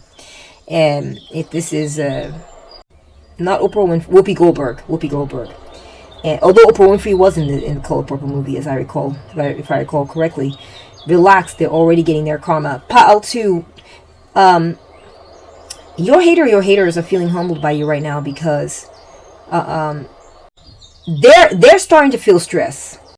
They're starting to feel nervous. Perhaps you used to be the one who was nervous around them, but they're now starting to feel nervous around you, because you got them pegged. You got them pegged as being toxic and dangerous.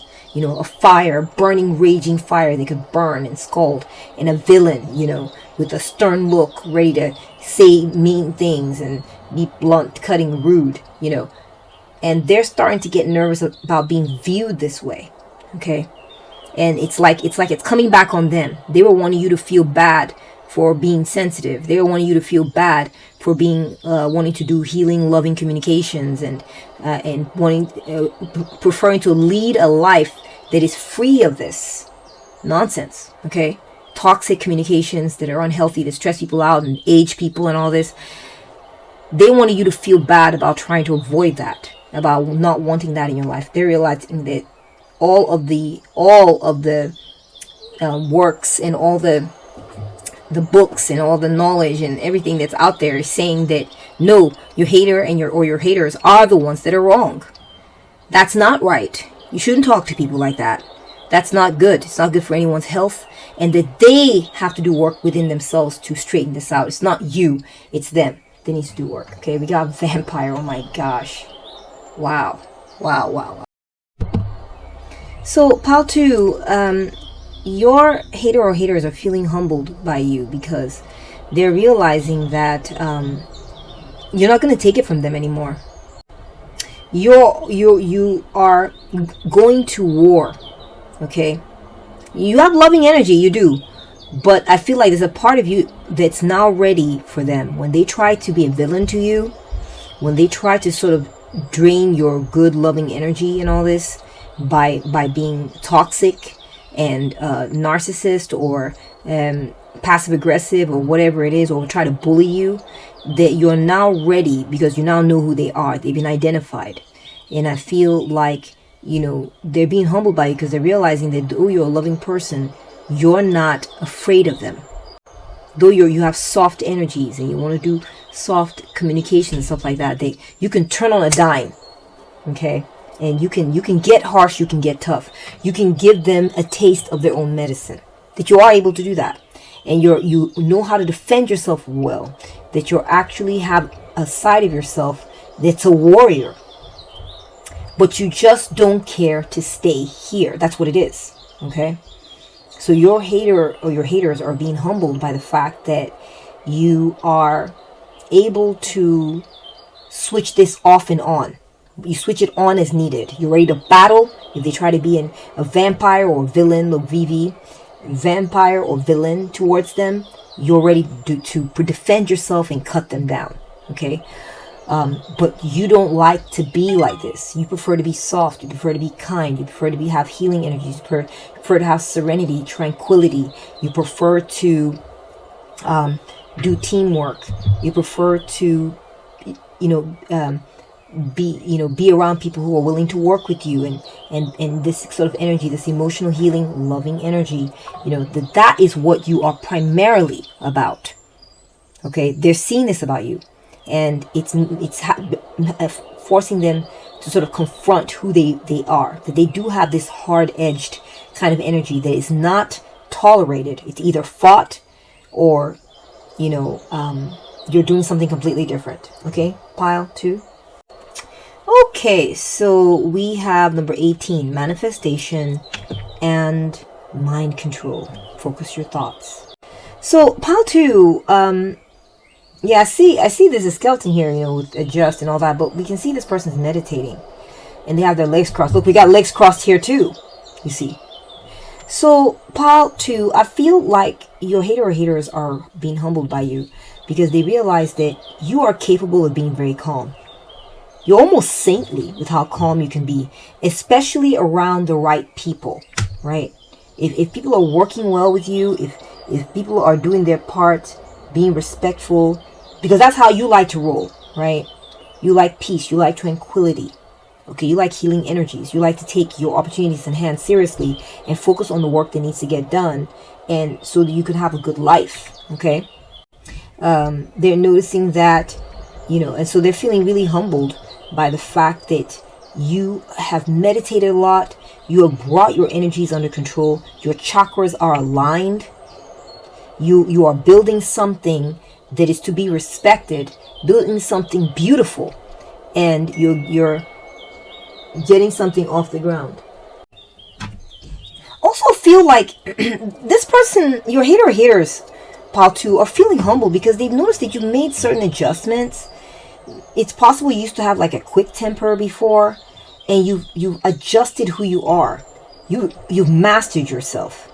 You've taken control of yourself, and it's making it very clear that they are the problem. Okay, that they are the ones that are being a villain. That they're the ones who want to feed on other people's energy. That they're the ones that are trying to rage at others. Okay, that they're mainly the problem because you're able to bring yourself under control, and they're humbled by this. They're humbled by the fact that you have this shamanistic, very spiritual, magical type of energy, and that you're able to manifest. It says here manifestation, manifest and call to you whatever it is that you want. Okay, that if you're looking for a job, you've been successful at getting it. Looking for a financial opportunity, you're successful at getting it. Money, you willed it into your life using the techniques that made them mad. Okay, that they raged against. Okay, that they thought was whack, mumbo jumbo, foo-foo, woo-woo, that they wanted you to feel insecure about. It works for you. Okay, and this is how you are humbling them. Pile 2. Okay, you're humbling them with your ability to manifest things into your life through magic, through being spiritually aligned. Okay, we have building. Yeah, so they are humbled about 2 because they're not including you in their projects anymore. Okay, not including you closely in what you do anymore. You've identified them as combustible. You've identified them as being like a rage baiter, or someone who goes off, gets angry, and all this, and will burn the whole thing down because you feel bad. They are feeling humbled because you figured it out, and you realized you you drew a red circle around them and decided, oh my gosh, the problem was twofold. Get this toxic hater or haters out of your world, get some distance, and get your peace back, right? We got the star, we got the adjust with the meditative pose, sitting cross-legged, we got that here as well. You brought, and we got the enjoying the privacy and calmness in your garden, and this is humbling them.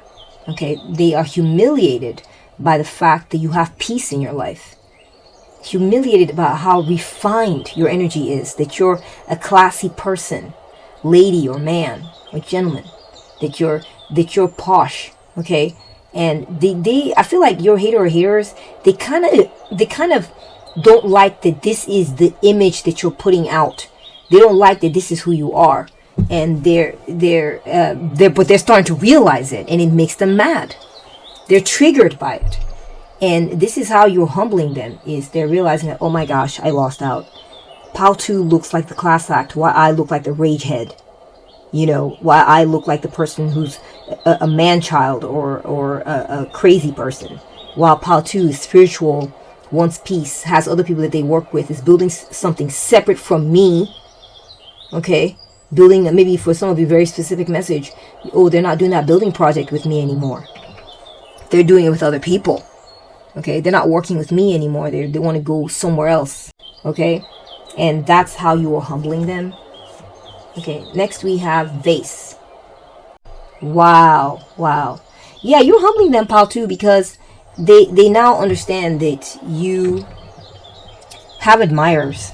You have someone who loves your energy, someone who adores you, and stays close to you.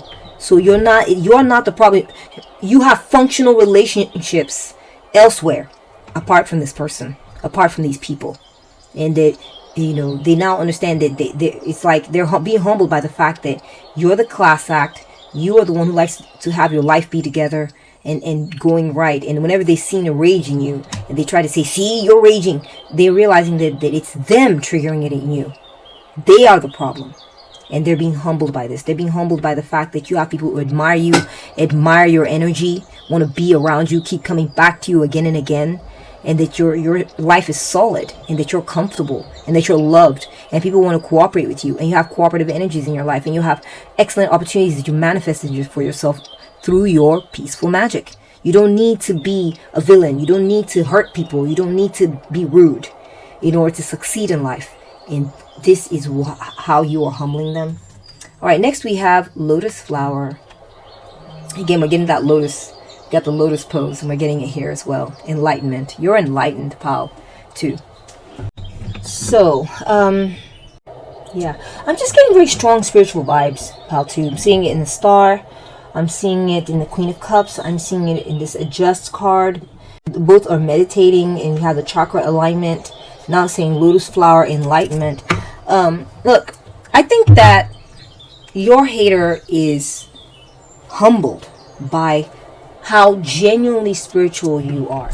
Okay, they see that you're not pretending, you're not like a wannabe genuine person, and that your pursuit of connection with the divine, with source, is very genuine and very real, and it's very potent and palpable aspect of yourself, your identity. Okay, I feel like maybe they're starting to see now that I think that maybe they thought that their way of doing it was superior, or doing things was superior, or maybe they see now that they kind of like rushed to judge you and didn't really give you the benefit of the doubt, and they ended up looking like a crazy person around you. And it's like they're realizing that, I remember I said that they're nervous now that you view them as a sort of uncouth, lower vibrational, not, kind of like a surfacey person, not a real person. Like when I say not real, like not going, beneath the surface, not doing the shadow work within. And this is why they're feeling humbled. I almost feel like this person this hater or these haters of yours are going through a sort of an awakening, in a sense, like that they are starting to appreciate what it means to be spiritual by observing you, by having dealt with you. Okay, they're starting to appreciate and understand what it means to truly be a spiritual person and how that gets applied in someone's life. How do you live as someone who is maybe self-actualized or connected to source, or wanting to allow that connection or that Christhood within to manifest in the outer world? What does that look like? And they're really humbled by the fact that you personify that, because I feel like at one point they viewed you as, I mean, not the enemy, but the person to censure, the person to be rough with, the person to, show the worst of their side to. And so they're really humiliated by the contrast. They're humiliated by the fact that it's like you're on two different extremes. Okay, very interesting. So they are having an awakening to, in a sense, that they're starting to appreciate that. Okay, we got, I am expressive. Your mind is wide open, and you are tolerant and compassionate. Talked about this with the Queen of Cups, and I definitely kept picking up on that. Toward all ways of life, you value freedom of expression and want to improve the conditions of people, whether in your community, country, or the world at large. I am expressive. So, pal 2, this person is humiliated because they're realizing that you're egalitarian.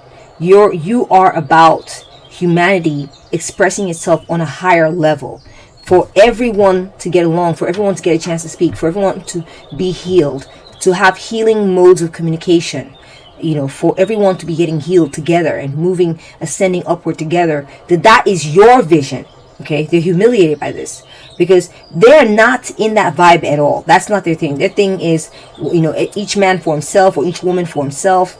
And if something's off, they're going to tell you off and tell you what you need to hear. Very blunt, very rough. And it's not tuning into what's going on with people, and treating people with compassion and finding a way to coexist with people in this way. We got difficulties. I feel like this person, they're feeling humiliated because they're realizing that the way you do things works really well, and the way they do things causes difficulties. Okay, it feels like things are cloudy. It causes difficulties within them. They get depressed. They're realizing that depression is coming from these sort of unproductive and toxic modes of communication. And it's in contrast. I keep seeing a contrast between you and them. And this is why they're feeling humiliated, is that they're realizing that your character is high. Your character is refined. And theirs is more crass, more uncouth and rough.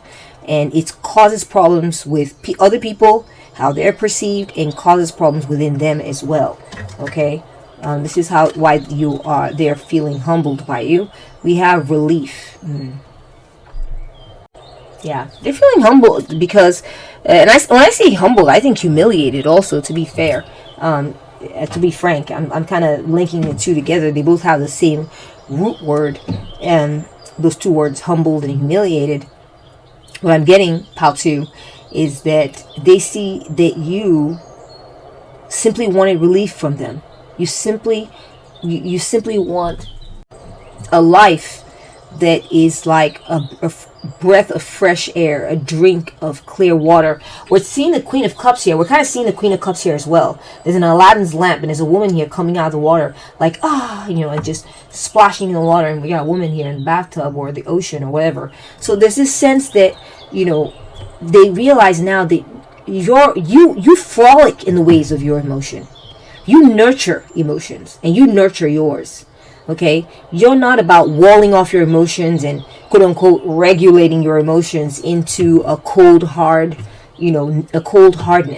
I think this person kind of fancies that they're regulating their emotions, and so maybe they don't even really need to feel or acknowledge their emotions, which is an extreme end that is very unhealthy and toxic, right?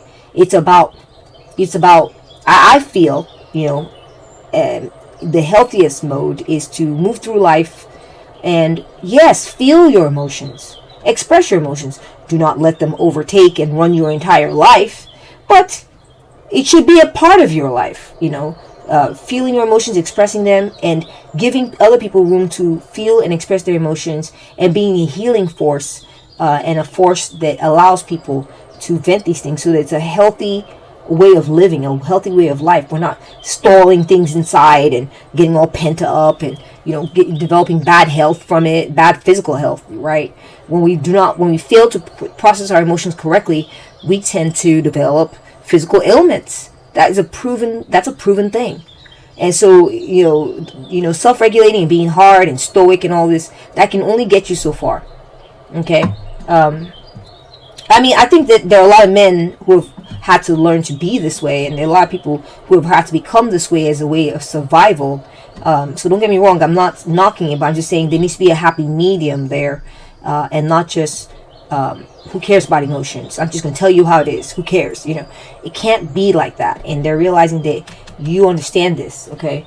And they're humiliated by the fact that you get to frolic in and enjoy and love and nurture your emotions, while they have difficulties doing the same. They have difficulties. Heck, they even have a hard time conceptualizing exactly what their emotions are. It could be, maybe when they try to navigate it, they need a lot of practice, and it just causes a lot of problems. We have playfulness. They're humbled by the fact that you have friends who like you, who love you, that you know how to play, you know how to have fun, you know how to have smiles and laughs with people, and it's with them that you have this raging toxic fire. It's with them. When you're with other people, this keeps coming up. When you're with other people, things are light. There's a sense of gaiety, and there's a sense of frolicking and lightheartedness, and that you're enjoying this with other people. They're humiliated by this, because at one point they'd fancied that you were the problem. They'd fancied that you didn't, that the reason things were going bad between you and them was because of you, Paltu. But they're realizing now that it was them. And I think they also understand that they have problems. I think they lacked also self-awareness, because what's happening is they're going around blaming other people. They're stuck in that mode of blaming other people when things go wrong. So therefore, anyone they deal with, so they must walk around thinking that a lot of people have, are messed up. I think that's possible. Okay, but I do think that they're starting to see that you have such a good life. You're not even coming to them. You're staying out of reach. Okay, you're far away, and they can't get a hold of you. They can't be close to you, because you've redlined them you've redlined them and identified them as toxic. We have victory, yeah. So you are humiliating you are humbling your hater or haters, because they see that you won. And you won because you are doing very well. You're doing very well. You're happy where you're at. You don't need them. You don't need to be around them. And that when you operate best and you're happiest when you are surrounded by people who are willing to work with these energies and willing to honor your way of supporting people's well-being and being more holistic about things, being a therapist, being a healer, and that kind of a vibe. You're realizing that when your hater or haters are realizing that when you're surrounded by these kinds of energies, you do very well, you thrive. This is where you reign supreme, Patu. And this is how you're humbling them. They're realizing that maybe they're simply incompatible with you, or that they've harbored energies for so long that are toxic that they cannot vibe with you. They're not on your level. Okay, you're not. Yeah, they're not on your level. And this is how they are feeling humbled by you. Their eyes are opening. They're starting to see that there's a whole world out there where communities that are nice to each other, that people, groups of people that they don't talk in a toxic way or in a rough way to each other. They're always nice. And this is another way that they're feeling humbled by you. And that's what I'm seeing in the cards for you, Pal, too. If you've enjoyed this reading, please give it a thumbs up. Let me know what you thought in the comment section. I'd love to hear from you. If you value the work that I do here, and you would like to support the work that I do, then I recommend that you subscribe. And if you have subscribed, thank you so much, my beautiful viewer and subscriber. Thank you for being a part of this community and supporting my work. I truly appreciate it. If you would like to know other ways to support me, then you can hype up this video. There's a hype button in the bottom of the video in the comment section. And you may also want to consider joining and becoming a member, which gives you access to the members only videos and early access to the videos as soon as they become available. I get them ready before the Wednesdays and Fridays, and so you can have access to them too. That's part of the membership. Thank you so much for being here. Take very good care of yourself, okay? And I'll catch up with you at the next one. Bye! Welcome to reading pile 3. So how are you humbling your hater or haters? Let's move your number over to the left. And you chose or ended up with this fan art of Iron Man sticker, or just a superhero energy there. You chose or ended up with Taurus, Aquarius, and Cancer the Crab. Alright. Let me do a vibe check on you before we take a look at the tarot cards. On your hater or haters. How are you humbling them? Okay. So, pile 3, you are humbling your haters by being indestructible. I feel like they've tried to say things to you or attack you or done things that are meant to put it like a dent in your image or a dent in your armor, or to try to get at you or get under your skin or get in your head, and it's like it's just bouncing off. Okay. You're humbling them because they're realizing that they cannot get to you.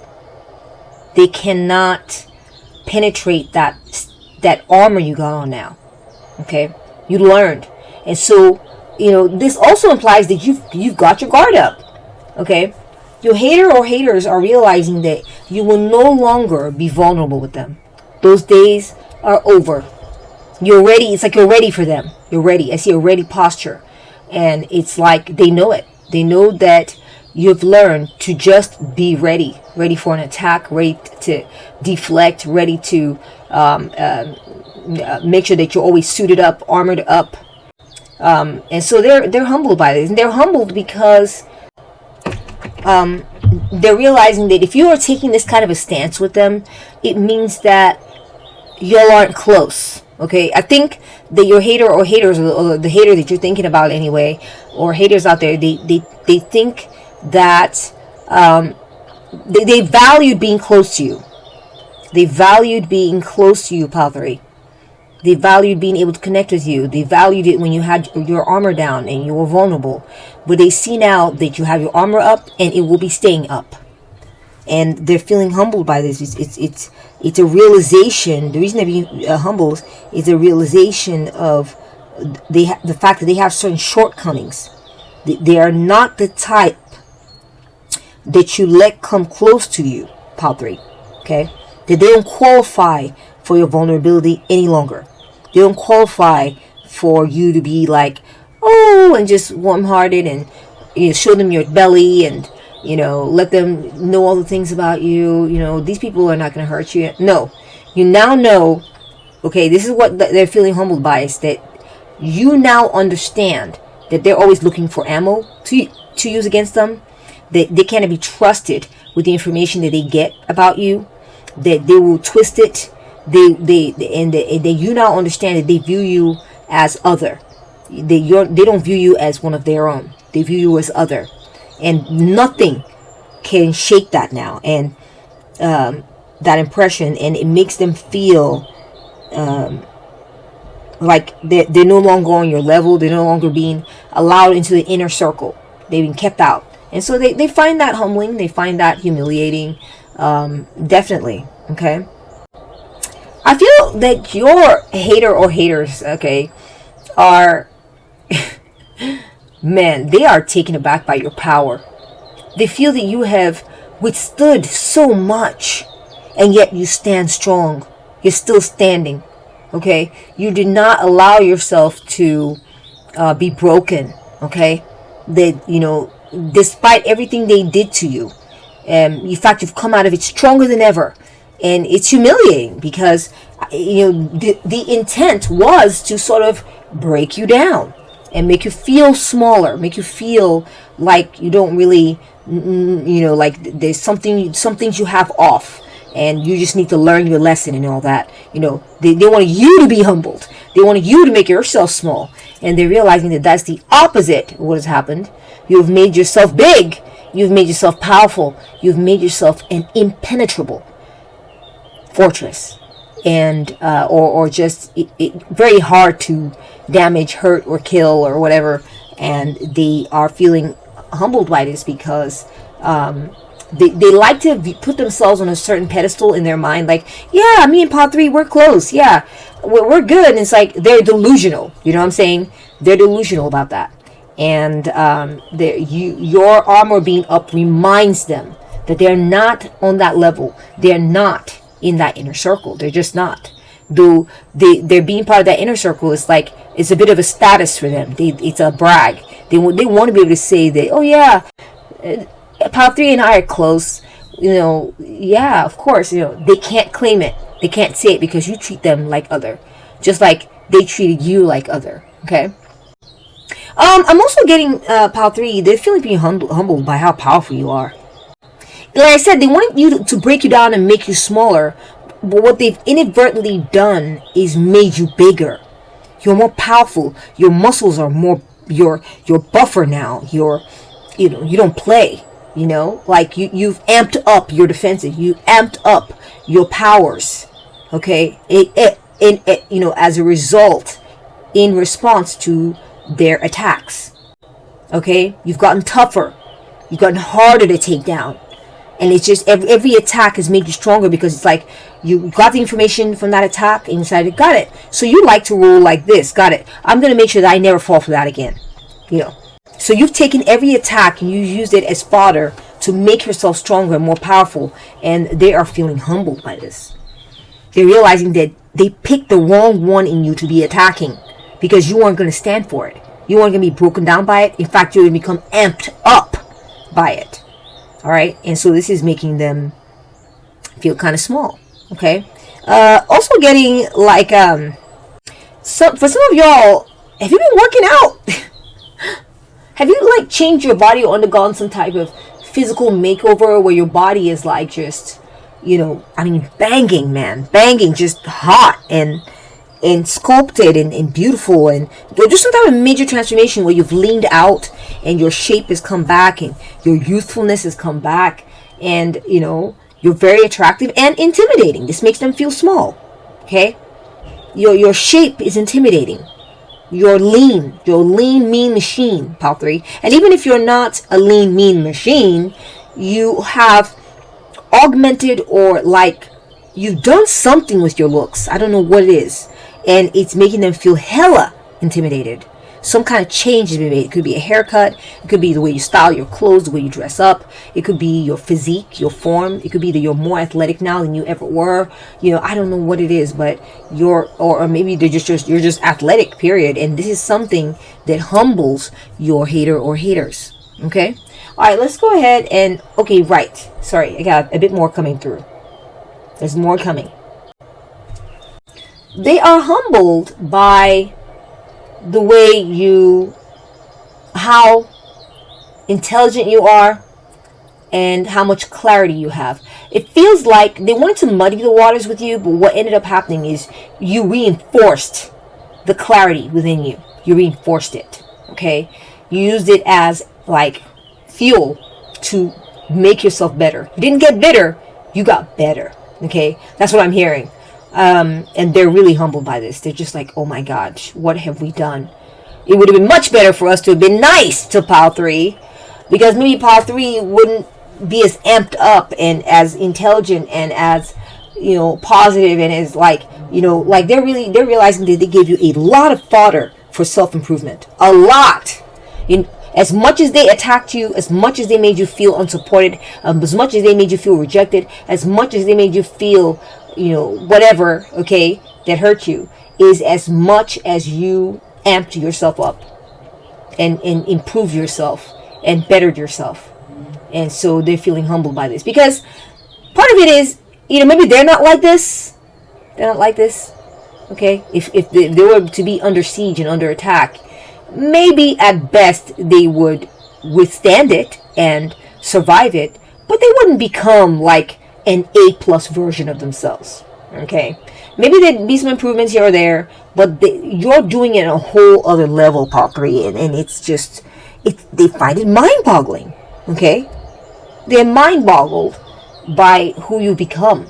All right, this is how you are humbling them.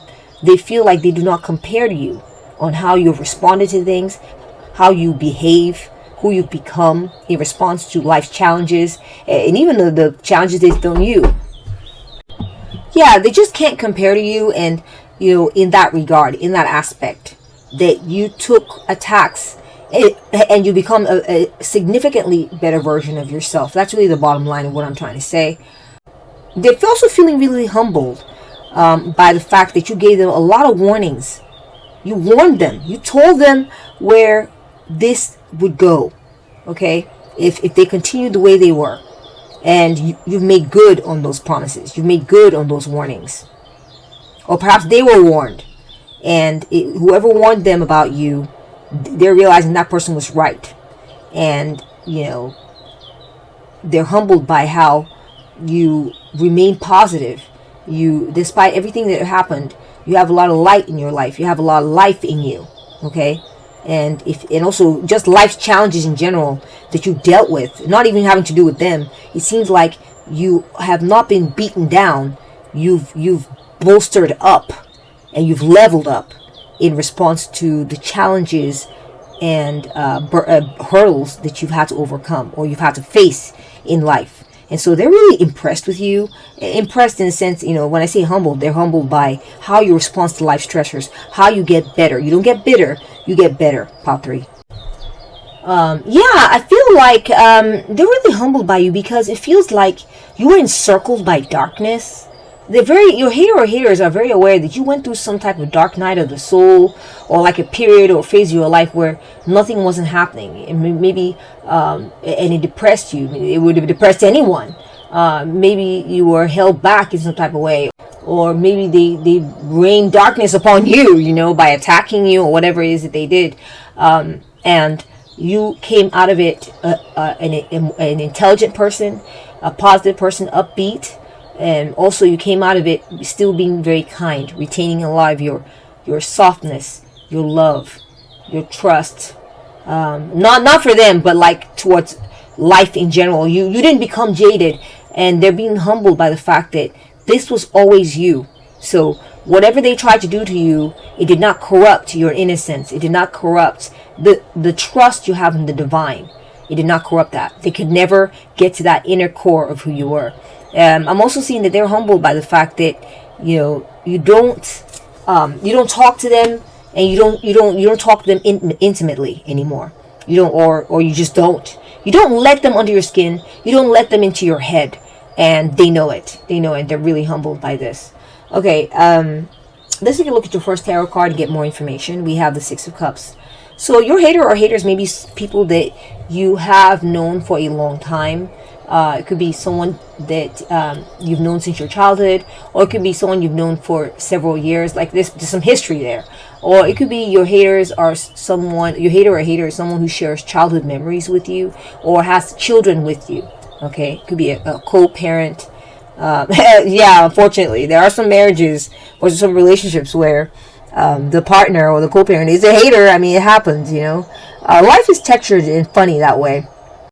I'm getting that also that your haters are feeling very humbled by the fact that your relationships have passed the test of time. You have a relationship or 2 or 3 or whatever. You have some kind of relationship in your life that's lasted a very long time. Yes. And it is, it's lasted a very long time. And they're kind of humbled by the fact that this person who's with you, who's known you for a very long time, is still into you. He still loves. He still feels. He's still happy around you. You still fill this person with joy. You still make this person smile deep. This person still feels content and happy with you, and giggles, and they just feel good around you. Could be a sibling. Could be a spouse. Could be a long-time boyfriend or girlfriend. It could be, I don't know what it is. Okay, but they're really humbled by the fact that you've had long-term relationships with someone who is still liking you.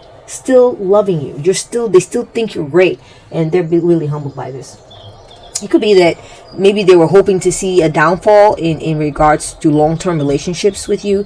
They were hoping to see that someone who's known you a long time would be able to say, yeah, maybe say something bad about you, or say, yeah, I've gotten to know them a long time, and I've now decided, after having dealt with Pile 3 a long time and known Pile 3 for a long time, that Pile 3 is just not good, or something like that. No, they can't say that. This person is still loving you, is still liking what you got, and they're realizing that this speaks a lot to your authenticity. That you are who you are, and there's nothing they can do to get at that core and twist it up or gnarl it up. You are you, and you are loved, and you are loving. Okay. Also, getting Pile 3, that they're really humbled by the fact that you've retained some of your beauty, your youthful looks, and your beauty. You're humbled by it. That after all time has passed, or maybe even after you've had kids, you still look good. You still look very, very nice. Very like someone who you might even look like someone who hasn't had kids yet. And so they're really humbled by this, because maybe they struggle with this themselves, or they feel like they look very old and aged, or they feel like they've been through things and it's taken a toll on their looks. Whereas with you, you have that sharp line in your jaw. Your skin looks great. You take good care of yourself, that kind of thing. They're also really humbled by the fact that your intuition is powerful, Pile 3. That you use your intuition to pick someone to be with, or to pick friends, or romantic relationships, or something like this, or be with people who you chose these people, and you chose wisely, right? Because they still care about you till today. That your intuition is on point. They're humbled by this. They're humbled by the fact that people's character. You have a good picker, Pile 3. Okay, you have a good picker. So it may not be, and if it's that, maybe if you're listening and you feel like you've picked people that didn't work out before, maybe in relationships or whatever, then that's not what this is about. It could be about the fact that you are so in tune. You can pick up on what is happening with your family members or your friends. You're dialed in. You're tuned into your children. That's what I'm getting to. And if you don't have children, what I'm seeing also is that you look very young. You look very young, Pile 3. Yes, you have a baby face and you look like half your age. Half. And they are really humbled by this. We have the Ace of Wands. Pile 3, this is crazy, right? But I feel like your hater or your haters, they picked up on the fact that you still have like an active sex life or something. And they are humbled by this, because maybe sex has kind of fallen off for them, and they're not like really big into this anymore, and they're like, wow, Pile 3 is still getting it and stuff. And I also feel like they also feel humbled by you, because they feel like you continue to turn men on. You continue to be a turn on, and that has not stopped, and that has not changed. And so they're really impressed with this. We're getting the Ace of Wands. They're also really humbled by the fact that there's something you started. You may have given birth to a child. They're humbled by that. They're like, maybe they didn't think that you would, and you finally did. You became a parent. And I'm also getting like, and just take the rest, take what applies and let the rest fly, or take what resonates and leave the rest for others. Okay, because this is a group reading. But I'm also getting that you may have started something. You may have started like a business or started some sort of venture, and they're really humbled by the fact that you're in tune with yourself, and you went ahead and started this thing, and it was a good idea. Maybe it's doing well and it's taking root, it's taking hold, and they're really humbled by your business acumen. It may have to do in the beauty business. It could have to do with spirituality, that kind of thing. We're getting the King of Coins.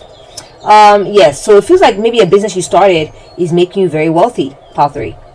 It's bringing you money, and it's making you very financially stable. Perhaps it's made you wealthy, like I said, and they're really humbled by this. They're also realizing that if you have a man in your life or a partner who is well off, doesn't have to be a man, that this man is really into you. It has not stopped. So you may have someone who's very financially stable in your life, and you're very close to this person, and they're really humbled by this. Okay, they're really humbled by how you continue to turn on this person in your life who is also very financially stable, and that's yeah, they're, it makes them feel small, makes them feel irrelevant. Okay, we have the Magician. Yeah, they're realizing, pile 3, that you're a mastermind. You're a mastermind. You use your brain, you use your skills, you use your tools to manifest for yourself either success in the business world, or you manifested pulling someone into your life who's very financially stable. Could be a boss, could be could be a boss, yeah, who is a very wise investor and pays you very well at your job. It could also be a mate who's very successful financially, and you're able to manifest this person into your life, and this is what makes them feel very humbled by you. Okay, they're very humbled by this. We have the Tentacle. Exactly, money keeps coming up. Yeah, material stability. And I don't care what you're going through, honestly. I feel like even if you feel like this doesn't entirely match your situation, like maybe you're doing all right, but you're no millionaire, that's okay, because this is how you are humbling your hater or haters. This is what they perceive of you. Okay, and what they perceive of you is that you have financial stability in your life, and you are making the kind of wealth that is generational. Okay, or you're tied into this kind of money, like old money, or it could be like a company that takes care of its employees. That's becoming more and more rare these days, but they feel that you're tied in somehow to some kind of like Mr. Moneybags, or like some type of really rich institution or rich organization. And because of how smart you are, because of how useful you are, and you've been sort of you're viewed on as a favorable investment by either this man or this organization or this employee or this romantic partner. You're viewed as someone who is a sound investment of their time and energy, and they're feeling really humbled by this. Okay, let's go ahead and create some space with the cards. Okay, let's take a look at your first oracle card. We have time. Yeah, I definitely got that. You've known someone for a very long time in your life, pile 3. They're humbled by how long, for instance, you've been married to someone, or how long you've known people, how long you may have friendships that stretch back decades, or you may have a marriage that's been going strong for 10 years, or you may have a guy or girl you've been dating and it's like y'all have been tight forever. You have long-term connections in your life, pile 3. Long-term connections. Or you may have been living at a certain place for a long time, or you've been seen somewhere for a long time. You're a long-standing person. You're not a fly-by-night, pile 3. You're not here today, gone tomorrow. You have passed the test of time. Either your marriage, your relationship, your job, or your career, or where you live, or your finances, or I don't know what it is. You've been going strong for a long time. Okay, and I feel like it could be also that maybe you're in your 40s or your 50s or your 60s, and you still look fresh, you still look young, you still look you look youthful, pile 3, and they are humbled by this. Okay, they're humbled, perhaps because they are struggling with this themselves. Exactly.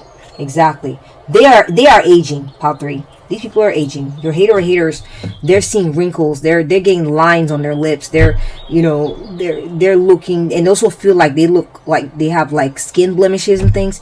But every time they see you, your skin looks flawless. Your skin looks like I said, you look half your age. I'm not kidding. This is the vibe that I'm getting from the cards, especially with the High Priestess popping up, and they feel that in comparison to you, they're just looking right. They're looking ratchet. They're looking aged. And here's my honest opinion about aging, pile 3. There is no reason for aging to mean that you're going to look like super wrinkled and super saggy and super. It's about self-care. Okay, the human skin, the human body, collagen, the deeper structures in the skin, all that, they need some type of regimen to help maintain it. It's not going to self-maintain. Okay, and I think that once those I feel like you might be applying these kinds of things, pile 3, taking good care of your skin, eating the right things, giving yourself a skincare regimen of some kind. It doesn't have to be super intense, but it's just consistency. Maybe you've been doing that, or you could have just great genetics. That could be part of it. Maybe it's half great genetics and half very good skincare, or whatever it is. They are noticing that your haters are noticing that you're looking amazing. Pile 3. They're humbled by this. That you are looking amazing despite so many years having passed and you having racked up all the years, And your hater may be an older person, Pile 3. Yeah, they may be someone from the older generation. Could be like maybe it could be a grandparent. I mean, I hope not. It could be a parental figure. Maybe it could be your in-laws. It could be a great aunt or someone that. It could be someone at work or someone that you've dealt with, like a neighbor. I don't know, but there's someone older than you and they have skin issues and they've seen you and thought, how is Pile 3 skin looking so amazing? And it humbles them. They're humbled by the fact that time has treated you well and time has treated your relationships well. We have toxic ties. I feel like you may have disentangled yourself from a messy, toxic tie, Pile 3. Okay, I feel like your haters, they wanted to be sort of like entangled with you and enmeshed with you and locked in some type of toxic dynamic, and you put that in check. Okay, you put it in check by starting something new or putting something into play that would sort of help to disentangle this. Okay, and to sort of, I'm seeing like a singing bowl here, and which implies altar work, magic. You have done something to sort of spirit it out of your life. Okay, and they are humbled by this because they thought I feel like this person's pretty pernicious and insidious, and they are they're used to being able to lock people up in toxic patterns, and maybe at one point they had you locked in a toxic pattern, but you have put that in check. Okay, you've been assertive, and you've not allowed it to become a thing, or you found a way to spirit it out of your life, and they're humbled by this. It definitely puts them in check. They don't feel powerful around you, Pile 3, and this is why they're feeling humbled. They feel like, wow, I tried to see, try to have this dynamic with them where we'd be butting heads or be at loggerheads and, and be this, have this victim-villain dynamic going on where maybe you were the victim and they were the villain, and, and you weren't having any of it. You've spirited it out of your life, and they are humbled by this because they feel pretty powerful when it comes to being toxic, but not with you, not anymore. We have reconcile, repair, cure, understanding, and concession. Pile 3, I feel like this person, your haters, they may have tried to ruin your relationship. I'm not gonna lie. They may have not prayed for your relationship to fall apart, but they would have been fine if your relationship with your mate or husband or wife or your fiance or whatever, your girlfriend or your boyfriend, they would have been fine if it didn't work out. In fact, they would have felt validated.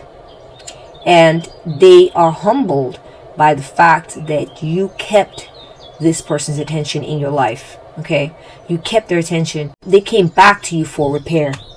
They didn't want to lose you. That keeps coming up, that there is some type of long-lasting connection that doesn't break, Pile 3.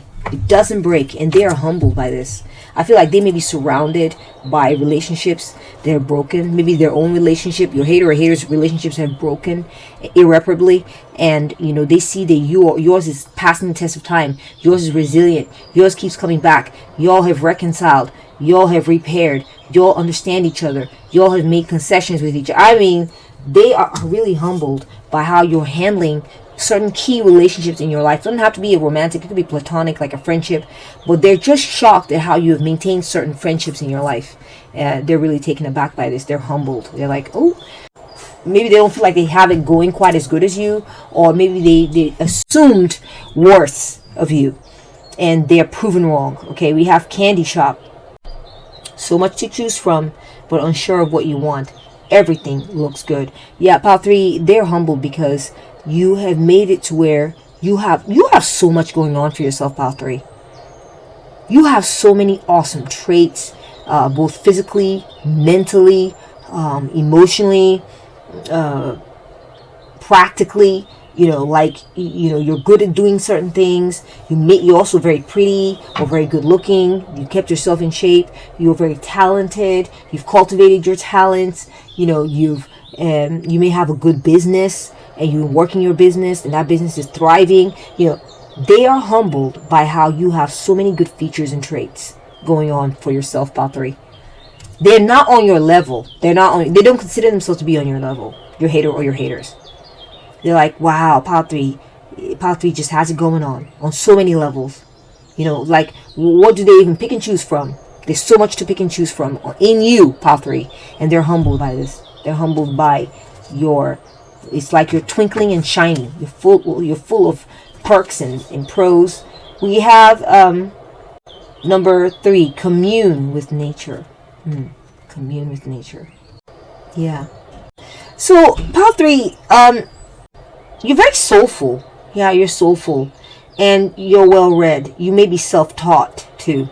And I feel like your hater or your haters have identified this, and they've noticed that you're being so soulful. I see these big soulful eyes, and also your third eye, your third eye chakra being open. You're very connected spiritually. You get downloads, and you read maybe some spiritual text, maybe the Bible, but maybe it's a Gnostic text, or use the Bhagavad Gita, or I don't know, okay, what it is. There's something about, I'm getting a high priestess vibe from this. There's something about being very, very spiritually powerful, and that this is the kind of spiritual power that causes you to be an excellent manifester, okay? That causes you to pull success, practical success into your life. And it's humbling. They feel that you have chosen a path where, some might say it's a little woo-woo, or a little frou-frou, or a little this, or a little that, kind of, you're kind of witchy or something. And, their instinct, your hater or hater's instinct, is to judge it, is to mock it, is to sort of belittle it. But they have realized, after having observed you, that you are actually very successful. This is not one of those things where you're in believing in things and doing certain practices, and your life is looking like you're failing, looking like you're not able to survive, like you're not thriving. You are thriving. Your beauty is thriving. Your relationships are thriving. So they have surmised, your hater or haters have surmised, that it's working for you. They're humbled by this. They didn't expect it to work, or they looked down on it, and they're realizing there's something to it. You have proven them wrong, okay? There's something to the way you approach the world. You may do you may be pagan, or you may do like natural magic. You work with the forces of nature. They're realizing that you're not dark-sided. You are nature-sided, okay? And they're humbled by this. Oh, next we have healthy body. Exactly. You're looking good, Pile 3. Looking very good. You've maintained your health. I mean, even if you've had health struggles, I don't care. Like, they feel that right now where you're at, they are hella impressed with it. That you've gotten yourself to where you can look good in a bikini, or where you can wear certain things and not look ridiculous. You look good. Things are packaged well. Things look right on you. You have you have meat on your bones, yet you're not sloppy with it. And there's a range. You can be very curvy. You could be a very curvy person, Pile 3, or you could be a very slim person. But there's something about the way you package yourself, the way your confidence too. That's what They are humbled by how you, despite the years that have gone by, maintain health and beauty and youthfulness.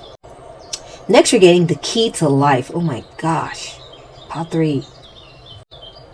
You know what it is, Pile 3. They feel that you have figured out some sort of formula, some sort of longevity formula that's working very well for you. You figured out a key that is just steady pouring results into your looks, your health, your body, your looks.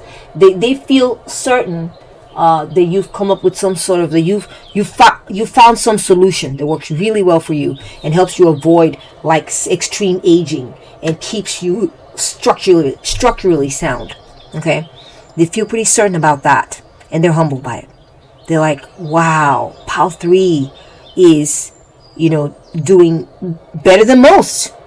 Pile 3 is holding up and looking better than most.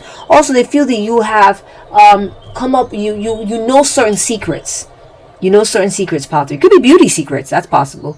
But you just know certain secrets in life that are helping you be a cut above the rest, okay?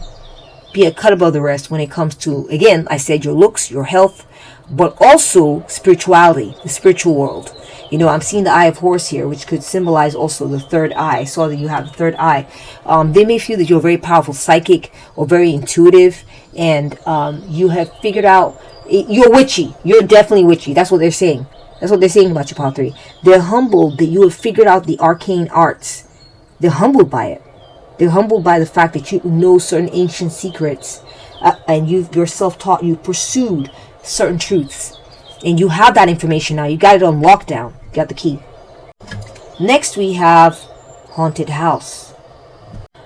So pile 3, you I feel like you may have done a return to sender type of magic on them, but maybe you did it intentionally. I see there with the bowl, altar bowl, the singing bowl, you may have done some rituals and cleared out your energy first, and then did the ritual, and then cleared it out again. Or, you know, there's something about your energy. Your energy is very strong. You may be a natural witch or wizard, and you have found a way to bounce this toxicity back at them, okay? And they are haunted by the days where they wanted this sort of victim villain dynamic with you. They wanted to victimize you. They want to be the villain in your life. They want to bring you destruction. They want to keep you locked in negativity. And instead of you being locked in negativity, they're noticing that they're being locked in negativity. And the way they're being locked in negativity is that they're being haunted by it, pile 3. They're being haunted by the way they treated you, the way they talked to you, the way they dealt with you, the way it was so clear from what you're doing these days. It's clear. They know that you know this, that you are wanting to do negative energy with them, that they were wanting to do negative energy with you. They want to keep you locked in something gross, something that would stress you out, something that would make you sick, something that would cause you stress, something that would try to break you and hurt you on the inside. Like, they are haunted by, you know, one might say even guilty. They feel guilty for the way that they treated you. Yes, they feel guilty, and I feel like they may spend time crying about it because you severed yourself of that connection. Yes, you found your way to, you may have done some cord cutting ritual, or just found a way to, you were disciplined and you mentally disciplined yourself away from this connection, which is a type of magic. And now all they're left with is maybe an empty house. Maybe you used to live with this person, or, you know, or something. And they think about all the secrets, the things they did to you, and it gives them nightmares.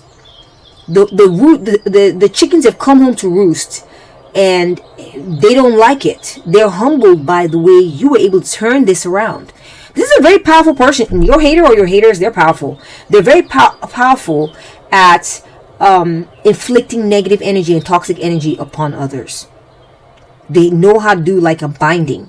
It may come naturally to them, or they may have done magic. But they're realizing that it didn't work. It didn't work on you, or that you've succeeded in banishing it, casting it out, cord cutting it out of your life. And there's a backlash. There's some sort of like boomerang effect, because you detached, and you didn't want to play, you didn't want to tango with them.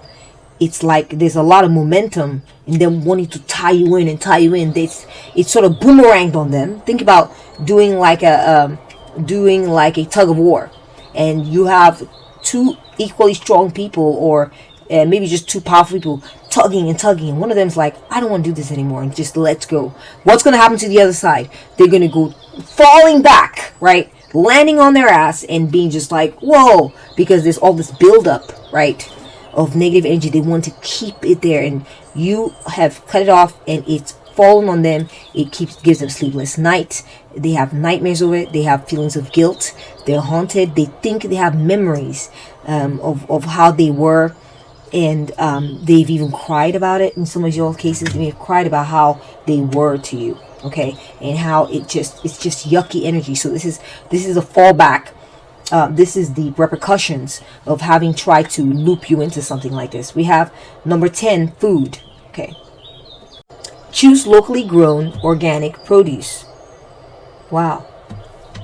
Pile 3, they're really humbled by you. Some of y'all may be gardeners. Let's just get that out of the way. You may be a gardener, or you may be a really good cook. You may cook very healthy meals. And they're really humbled by how you're gifted at this. Actually, that's how they view you. Your hater thinks that your hater or your haters think that you're very gifted at putting together nice meals, healthy meals. You heal with food. You heal yourself with food. You heal the people in your life with food. You may have a green thumb and grow your own vegetables, or have your own garden, or you may have a farmer's market that you go to and you know how to sample and pick all the right produce and come home. And this is one of your bells and whistles, right? Is you're somehow very good at handling food, or it could be that you have a very clean diet. And it's just, your haters feel like this is what has been attracting someone into your life. Someone has been a staple in your life. Someone well off, maybe, or someone, or they feel like they're humbled by the fact that you have the capacity to attract quality partners that are like way up there. Refined people with good energy and maybe even good finances, and you're able to keep these people in your life. They feel partly because of how you handle food. Perhaps how you handle the food you put in your body, or how you prep food, or how you gather food, or how you grow food, or what you put together, your cooking, your sense of the fact that what you put in your body is super important. And your hater or haters are humbled by the fact that this is a genuine trait of yours that cannot be taken away from you. This is who you are. We have illusions. Yeah, they've got a VR headset on. So, pile 3, I feel like this person tries to be like you. Your hater or your haters, they try to be like you. They try to emulate these qualities. They try to make it seem like they have lots of awesome traits too. But the reality is, they don't have as many awesome traits as you do, pile 3. They are not on your level. If for instance, you're very thoughtful and you're a very thoughtful person, or you're very spiritually, divinely connected, they may try to pretend that they're very spiritually, divinely connected, or maybe they're trying to practice this and they want that in their lives, but you're on a whole other level, pile 3, connected compared to this person, whole other level, and they know it. They know that what they're doing a lot of times when they do their spiritual practices, or when they do whatever it is that they want to do that looks kind of like what you're doing. It could be maybe beauty practices, or exercise, or it could be your spiritual practices, whatever it is, or cooking. They're realizing that it's a put on for them. They're pretending. They're practicing. For you, pile 3, they feel it is innate. They feel you're inured in it. It's second nature to you. But for them, it's like they're still trying to sort of emulate, and let me do the pretend version first, and then it'll start to take. This is your hater or your haters. This is their way of trying to be like you. Is they want to practice it first. They want to do practice rounds, and that's where they're at. That's where they're at.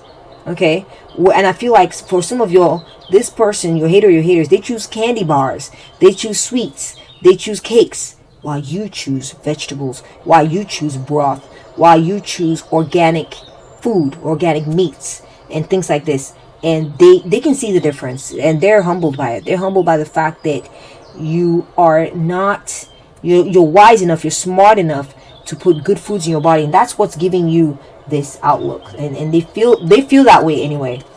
We have Camel. Persevere and you will overcome problems. Yeah. So, pile 3, I feel like, this person, they've been doing this a long time. Okay, I think they've been aware of you a long time, or watching you a long time, or like an extended length of time. It could be a few years, it could be decades, and they feel like it's just a lot of work to try to compete with you. Okay, it's a lot, and they are humbled by you because you are locked in. Pile 3, I said it before, you're locked in, and you are you have longevity. This is what they feel about you, Pile 3. Your hater or your haters feel that you have longevity in your looks, in maybe even in your studies, or in your trade, or, or your business, or your career, in your relationships. You have what it takes to go the long haul, Pile 3. Go the long haul. You have longevity in your affairs. You have longevity in your bones. You have longevity through your magic. You have longevity. Okay? And the proof is in the pudding. Your life speaks for itself. This is not something where you got to go brag. It's self-evident that you have longevity, Pile 3. Okay? Next we have skull. Endings. So, Pile 3, like I said, I feel like this person, your hater or your haters feel that you're not tied into hater, victim, villain dynamics anymore. You're done with that. You're done with that. You've been there, done that, got the trophy, got the t-shirt, you're done. Okay? You're not going to play into this dynamic anymore. You're not. And they're humbled by this. They didn't think that you would stop. They didn't think that you would find a way to disengage yourself and bring this pattern to an end for good, because they're used to being able to either rope you in and keep you roped in, or rope others in and keep them roped into their toxic negativity bullcrap. And I feel like part of this toxicity, I'm seeing skull endings, I'm seeing toxic ties, and I feel like this is what has aged them, Pile 3. It's what's aged them. We have 888. I am abundant. Oh my gosh. Wow. We got abundance. We got the King of Pentacles. As you focus on all the wonderful things that surround you, you're clearing the path for more positive energy to flow into all areas of your life, and creating a place for abundance. I am abundant. So, Pile 3, they're humbled by the fact that it's like you have been given I don't want to say the cheat codes, but you have found the key to success in your life. You have. This is what they think of you. I don't care if you feel like you're struggling. How could they say that? That makes no sense. It makes sense. Sometimes when they think they're broke, or they're brokey, or they're struggling, or whatever, there's going to be some people out there who look at your life and go, wow, you are successful. Wow, you're doing it big. Wow, you have continuity, and you have stability in your life, relatively speaking. That to them, that's a world of difference. So I do feel like you're being appreciated from a perspective of, hey, you have a lot, Pile 3. You have a lot to be grateful for, that you have successfully manifested into your life. And that's that. They're humbled by the fact that you have been financially successful. Everyone's got their struggle moments. I'm not saying you've been perfect. I am saying that you have exhibited clear signs of abundance, clear signs of success, clear signs of like plentifulness. I'm seeing a rich harvest here.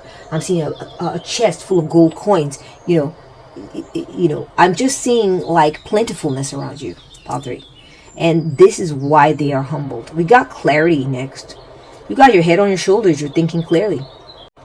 You don't get lost in the shuffle. You don't forget. And I feel like your hater might be throwing all these different things at you. One day they're nice, then they're not nice. One day they'll say some kind of colorful joke, and then one day they'll have a snarky comment. But then one day they'll give you a gift, and one day they'll do this, but they won't do that. Blah, blah, blah. Regardless of what they throw at you, Pile 3, you maintain clarity. You don't forget. They're trying to get you to forget and confuse you a little bit, but you're not letting it happen. You remember, if for instance you were dealing with someone, your hater or your haters, and you noticed in an altercation or in some type of dealings with them that they were incredibly unfair. That when the bets were off, when they felt like you were the enemy, they had zero grace towards you. Whereas maybe you're different. If someone's your enemy, you don't feel the need to squash them into the ground with every little step and give them no breathing room, don't throw them a bone, don't do nothing. You're not that malicious, but I feel like your haters are that malicious. They are, or they showed you that. They showed you that when you're vulnerable or you're struggling, or something's off, that they will not be the one to they've acted in certain red flag or toxic ways to you when you needed support. When you were being vulnerable, they maybe attacked you, or maybe over time, it's just the pattern recognition is strong, Pile 3, in you. The pattern recognition is strong. This is how they're humble. They're realizing that you miss nothing. You pay attention to patterns. You put the pattern together. You've been reading them. You've been analyzing them. And you have all the information. It's in your head and it's not going anywhere. Okay? And so they can't pull the wool over your eyes. And they can't try any more nonsense because it's like you're ready for them. You're ready, Pile 3. Okay? This is why they're humbled by you. Is that they realize it's like with you, Pile 3, they're dealing with a super advanced witch, wizard, or like a very intelligent person who can put 2 and 2 together and then some. We have travel. Yeah. So Pile 3, you're humbling your hater or your haters by the fact that you go on trips. You go on trips. You're not maybe you don't come to visit them, but you go on trips. That's possible. Also getting that let me see, let me take a closer look. You may travel the world, or you may be the kind of person who's been here and been there. You've definitely, traveled outside of your box to go check this thing out or that thing out. And that's just a message for a few of you. If it doesn't resonate, just leave the rest for others. But I am getting this vibe too for some of y'all, that you are well traveled, or you come across what's that word when someone is you're just a world-class person, Pile 3. You're world-class. That's what I'm saying. All right, they're humbled by the fact that you've been to certain parts of the world and you have retained the knowledge, right? You've retained it and it's added to you. Okay, it's added to you. You may have lived on 2 different large land masses like South America and then North America, or lived in New Zealand or Australia and then also lived in, the United States, or also lived in other places, okay, Romania, Kenya, I don't know. But you just you've absorbed the culture and you've absorbed the manners, right? The refinement, and it's added to you, Pile 3. They're humbled by the fact that you are you're a quality human being and you are a child of the world. You're not intimidated by the world. Okay, you're not intimidated by certain parts of the world. Okay, they're humbled by this. They're humbled by the fact that if you came over to their neck of the wood, or you traveled somewhere where you weren't too familiar, you thrive. You thrive, Pile 3. You're not the type to show up in the ball and say, "Mommy, come get me. I want to go home." You are adventurous. I just said that, right? You're adventurous. We got travel. We got adventure. Pile 3. Your hater or your haters feel that you are not afraid, that you have ventured out before, and you've checked out. You've gone to places. You've lived at other places. You've done, and it's because you were able to make money and set money aside. Maybe that you were able to do this. And I'm just seeing that. I'm seeing a trip. I keep seeing trips. So you guys might be taking trips, Pile 3. You may be very good at, you may travel a lot, or travel to a lot of different places. Even some of you by foot. They're humbled by this. They're humbled that you're like a rugged outdoor man or outdoor woman. That's possible message for some of you all, and they're humbled by this. They're humbled by the fact that I feel like you have traveled. You've been to far off places or something. Perhaps you relocated from somewhere far away, or you went and lived in places that were far away from each other, and they are humbled by this. Okay, perhaps you lived in like different parts of the world, and you've humbled them because they're realizing that maybe they can't hold that over your head, or maybe the way they're humbled by it is that they feel like they haven't done the same. You've also outclassed them in that regard, or maybe you have relocated and come from far away, and you've made a life for yourself somewhere else. You're an adventurer, and you've persevered and overcome, and have come to a new land, and you're doing very well there. You're a traveler, or I don't know what it is. Maybe they feel that you've gone backpacking across Europe and stuff like that, or across Egypt or whatever it is, and they're hella impressed. They're humbled by it. They're realizing that they can't say that you're a weakling. They can't say that, that there's something like you can't handle life. You can't, that you are sturdy. You've shown it. You've proven it. And, this is something that humbles them. Maybe they haven't traveled the world like you have, or been around like you have, or faced up to the challenges you have. We have immense growth. So, pile 3, I feel that your hater or your haters have watched you grow and blossom. Yeah, grow and blossom. I feel like they're also very humbled by the fact that you're not a stagnant creature, pile 3. You did not stagnate. You did not just stay stuck in your groove. You grew, and you grew in a very, magnificent way. Yeah. They realize now that you were always learning. And in fact, you were keen to learn. Okay, and that you learned a lot from your travels. You learned a lot that made you very likely to be successful. That all this stuff did not fall in your lap. That you're a very special person, tuned in, keyed in. Got the high priestess. We got the key here. Okay, and we've also got this, witchy woman here. I just feel a witchy person. I feel like this person feels that you have a mojo, or you have some kind of special magic of your own, and that you're not a simple basic person, far from it, and they are humbled by this. They do feel like you make them feel small, because they realize you're not the average. You're not just some guy or some girl out there, more. You've been through things. You've absorbed certain truths. You've pursued certain kinds of knowledge. You've applied certain kinds of knowledge to your life, and it's just things that you've been successful as a result. When it comes to the money aspect, and when it comes to your looks, and even your relationships. And that's what I'm seeing the cards for you, pile 3, as far as answering the question, how are you humbling your haters? If you've enjoyed this reading, please give it a thumbs up.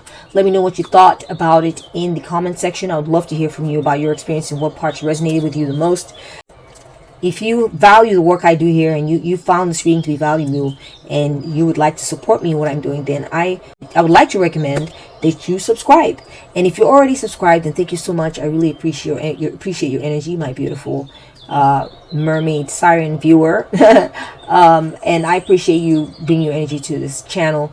Thank you so much for your support. If you'd like to know of any other way you could support me, you can go ahead and push that hype button down below.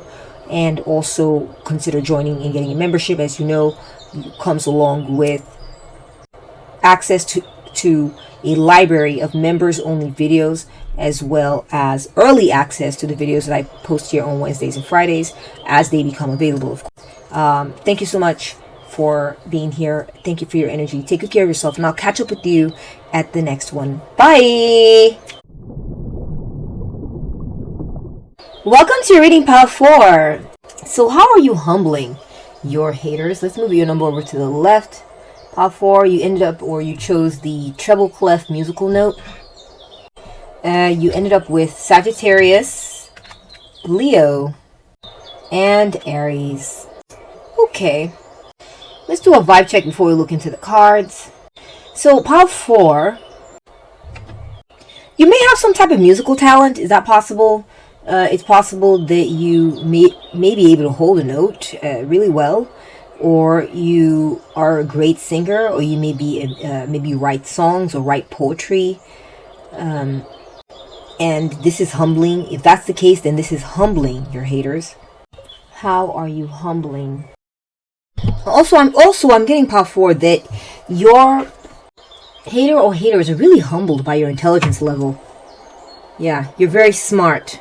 Okay, they feel that you control the frequency of things. You may be able to sing at a very high pitch, or just have a really amazing voice, or throat voice control, and that's really humbling them. I feel like you are humbling also. You're also humbling your haters by refusing to stoop to their level. Like, so for instance, if they were petty with you about something, maybe they were mean or stingy or insulted you, you won't insult them back. You won't.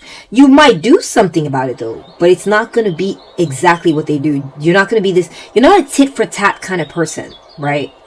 If someone's like, says some kind of snide remark about you, like, and you're a sweet person, you're a clean-hearted person, maybe you're a pure person, maybe, and you're just not thinking sexual, you're not like a sexual innuendo kind of person, and someone says something about your dress, and like, well, you're looking kind of slutty there, aren't you? And you're not going to have a comeback at them. You're not going to insult them in return. I mean, I feel like you're going to do something about it though, but it's not going to be that. You're not a tit for tat petty kind of person. Okay, you vibrate kind of high is what I'm getting, and they're humbled by this. You refuse to stoop to their level. I feel like your haters were doing something to you, and they knew what they were doing. But then, maybe you would complain about it. Maybe you would point it out. And they would say, well, why don't you just do that back to me? And you're like, no, I don't want to do that. I'm not like you. I'll never be like you. And this is really taking them aback. In their world, the way they model the world is that they think that you're eager to do that thing too. You're eager to be just as nasty as they are. And you're not, Pal 4. It's just not your way. You're not interested. You vibrate to a higher octave or higher frequency. And you tend to you vibrate high at a default, okay? And you're not thinking petty things, like if they upset you or whatever, someone upset you, maybe your hater or your haters upset you, you're not going to think of, I'm going to wait to that moment when they come in and they say something, I'm going to say this thing to them to make sure that it hurts them. You're not calculated. You're not petty. It's not you, Pal 4, and they are humbled by this. Because the thing is, some people in this world, they walk around doing bad things to lower people's vibrations, and they literally think that everybody is like this. They literally do. When not everyone is like this, and I feel like you've kind of opened their eyes up to that, and they're humbled by the fact that you don't do that. Okay, they feel small when they think of you, when they realize that they're the petty ones. They're the ones who like to play these dirty little games to try to, make little snarky remarks or try to cut you or hurt you or throw a dig at you or do something to sabotage you or sabotage your confidence or whatever it is. That they are the ones who are like that, not you. Okay, so this is how you're humbling them, making them feel small. You're also humbling your haters, Pal 4, because they're your hater or your haters, because they now realize that you're all about harmony. You're all about people getting along, okay? And it's never part of your plan to go somewhere to fight someone and to start some shit. You're not a disharmonious, discordant, looking to fight, looking to, chafe and show something or get your revenge or whatever. You're not that person, and it has humbled them. Because they understand that when you're the type of person who's not doing this kind of thing, who's not interested in doing this type of thing to them, that means you're a higher vibration type person than them. You have a better quality character than they do. And they know that. They know it, and they're humbled by this. I feel like they're also humbled by the fact that you use the disruptions and the chaos that they may be bringing into your life, or they have caused you some type of disturbance. You've used what they did to you as fuel, okay?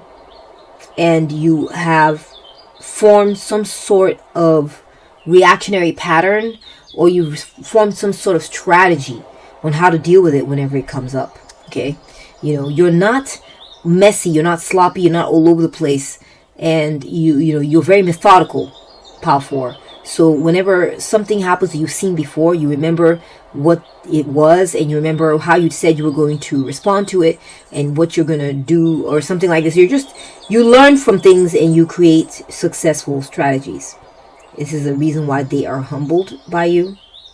I'm also getting that they realize, Pal 4, that you're a class act. You're a class act.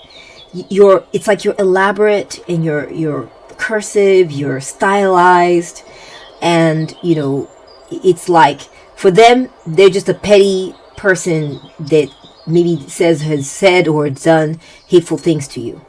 But for you, it's like you turn it into an art. You take whatever they've given you, you turn it into an art, you turn it into a graceful dance, and you give it a subtle meaning that it's like it's like a stylized version of the hate that they want you to feel. Okay, but it's not going to be hate, because you're too graceful for that, Power 4.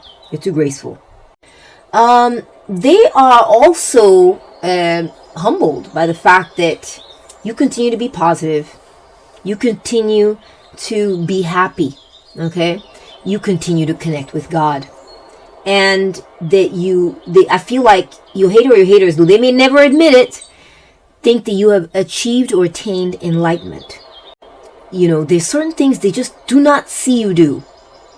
They feel like you always come back to being maybe open-minded, vulnerable, positive, loving, creative, positive. I keep getting positive, very joyful, happy, and good energy in your life. This is who you are. And they have realized that you will not allow them to taint it. You won't. When they come in and check in on you after they've done some kind of damage or attacked you, they'll come in the next time to see how you're sounding, because the joy for them is to hear you be discombobulated.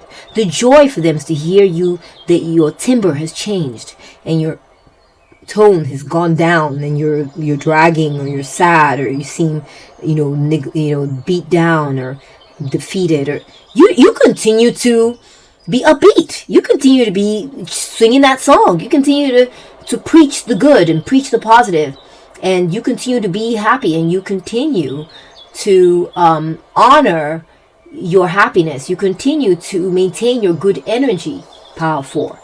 And they're humbled by this. They are.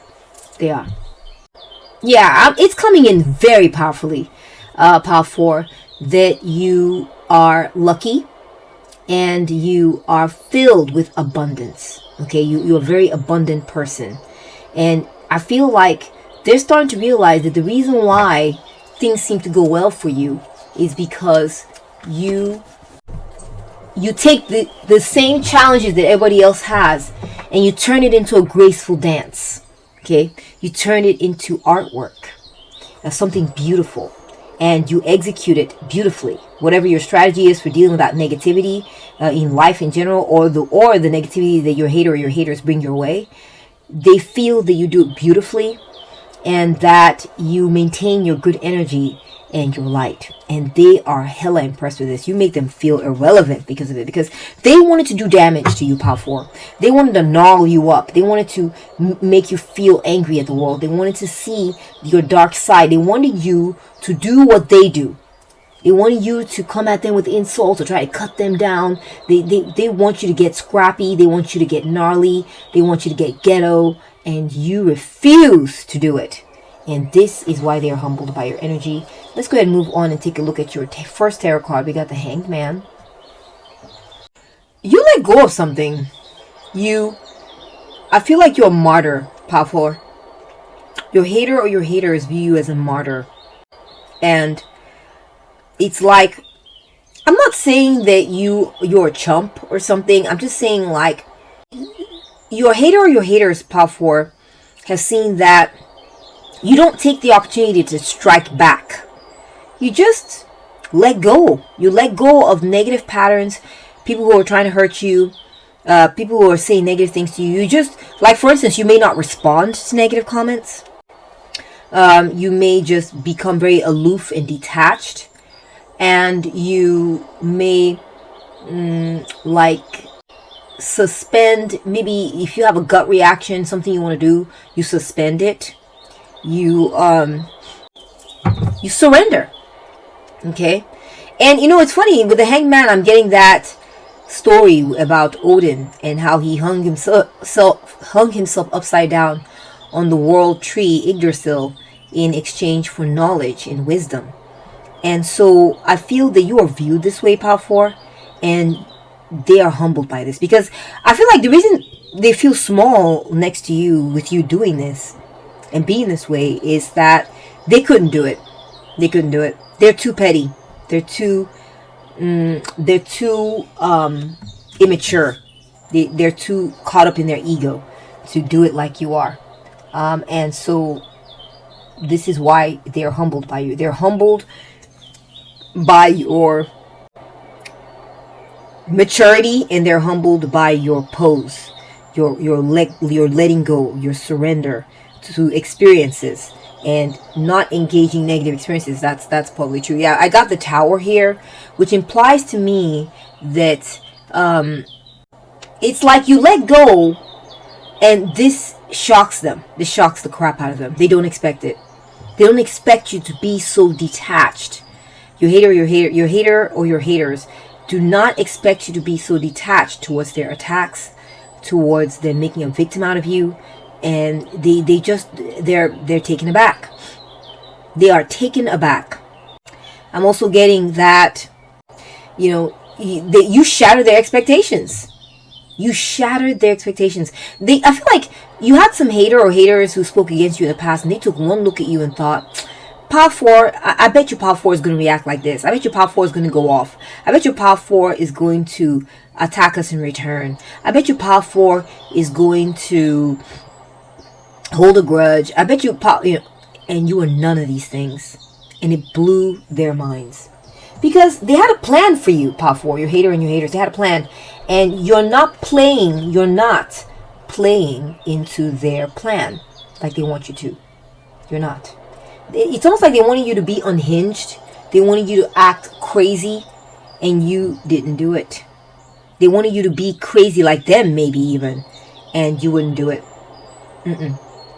We have the Moon. Wow, you got 3 major arcana cards here, which means that you are making some type of major impression on your hater or haters at this time. You made a major impression. I feel like you made your hater or your haters realize that they get caught up in illusions, that they are confused, okay, that they misunderstand and are confused and they may be superstitious or don't see things clearly as they are, and this has been humbling them. You've been teaching them, Power 4, that your hater or your haters, that you can't be pegged, okay? You can't be figured out. It's not that easy. And the reason why you can't be pegged or figured out that easily is because your hater or haters have some growing up to do. It's Ayin, it's the devil. Their eyes do not see clearly what is going on with you, because that's just the stage of evolution or development that they're at. End of story. And so your hater or your haters are really humbled by, like, for instance, they may do certain things with you or attack you in a certain type of way or whatever it is, and they have found that you may sleep on it, or that you may use your intuition, your powerful intuition, to understand what's happening. And so they're really humbled by this interesting combo of, egolessness, or, very little ego anyway, and, behaving in very unexpected ways, and your psychic powers, okay? Or your power to pierce illusion, okay? We have the 7 of Spears, yeah. Your hater or your haters, Power 4, they are humbled by the way, you're not about, all these people are disagreeing with me, so I must be wrong. No, Power 4, no. They're humbled by the way you stand your ground, or you stood your ground, okay? That even when many others are saying something different, if you are convinced that you know what is right and that what they're saying is wrong, you will stand your ground up against multiple people. You're not intimidated, Power 4.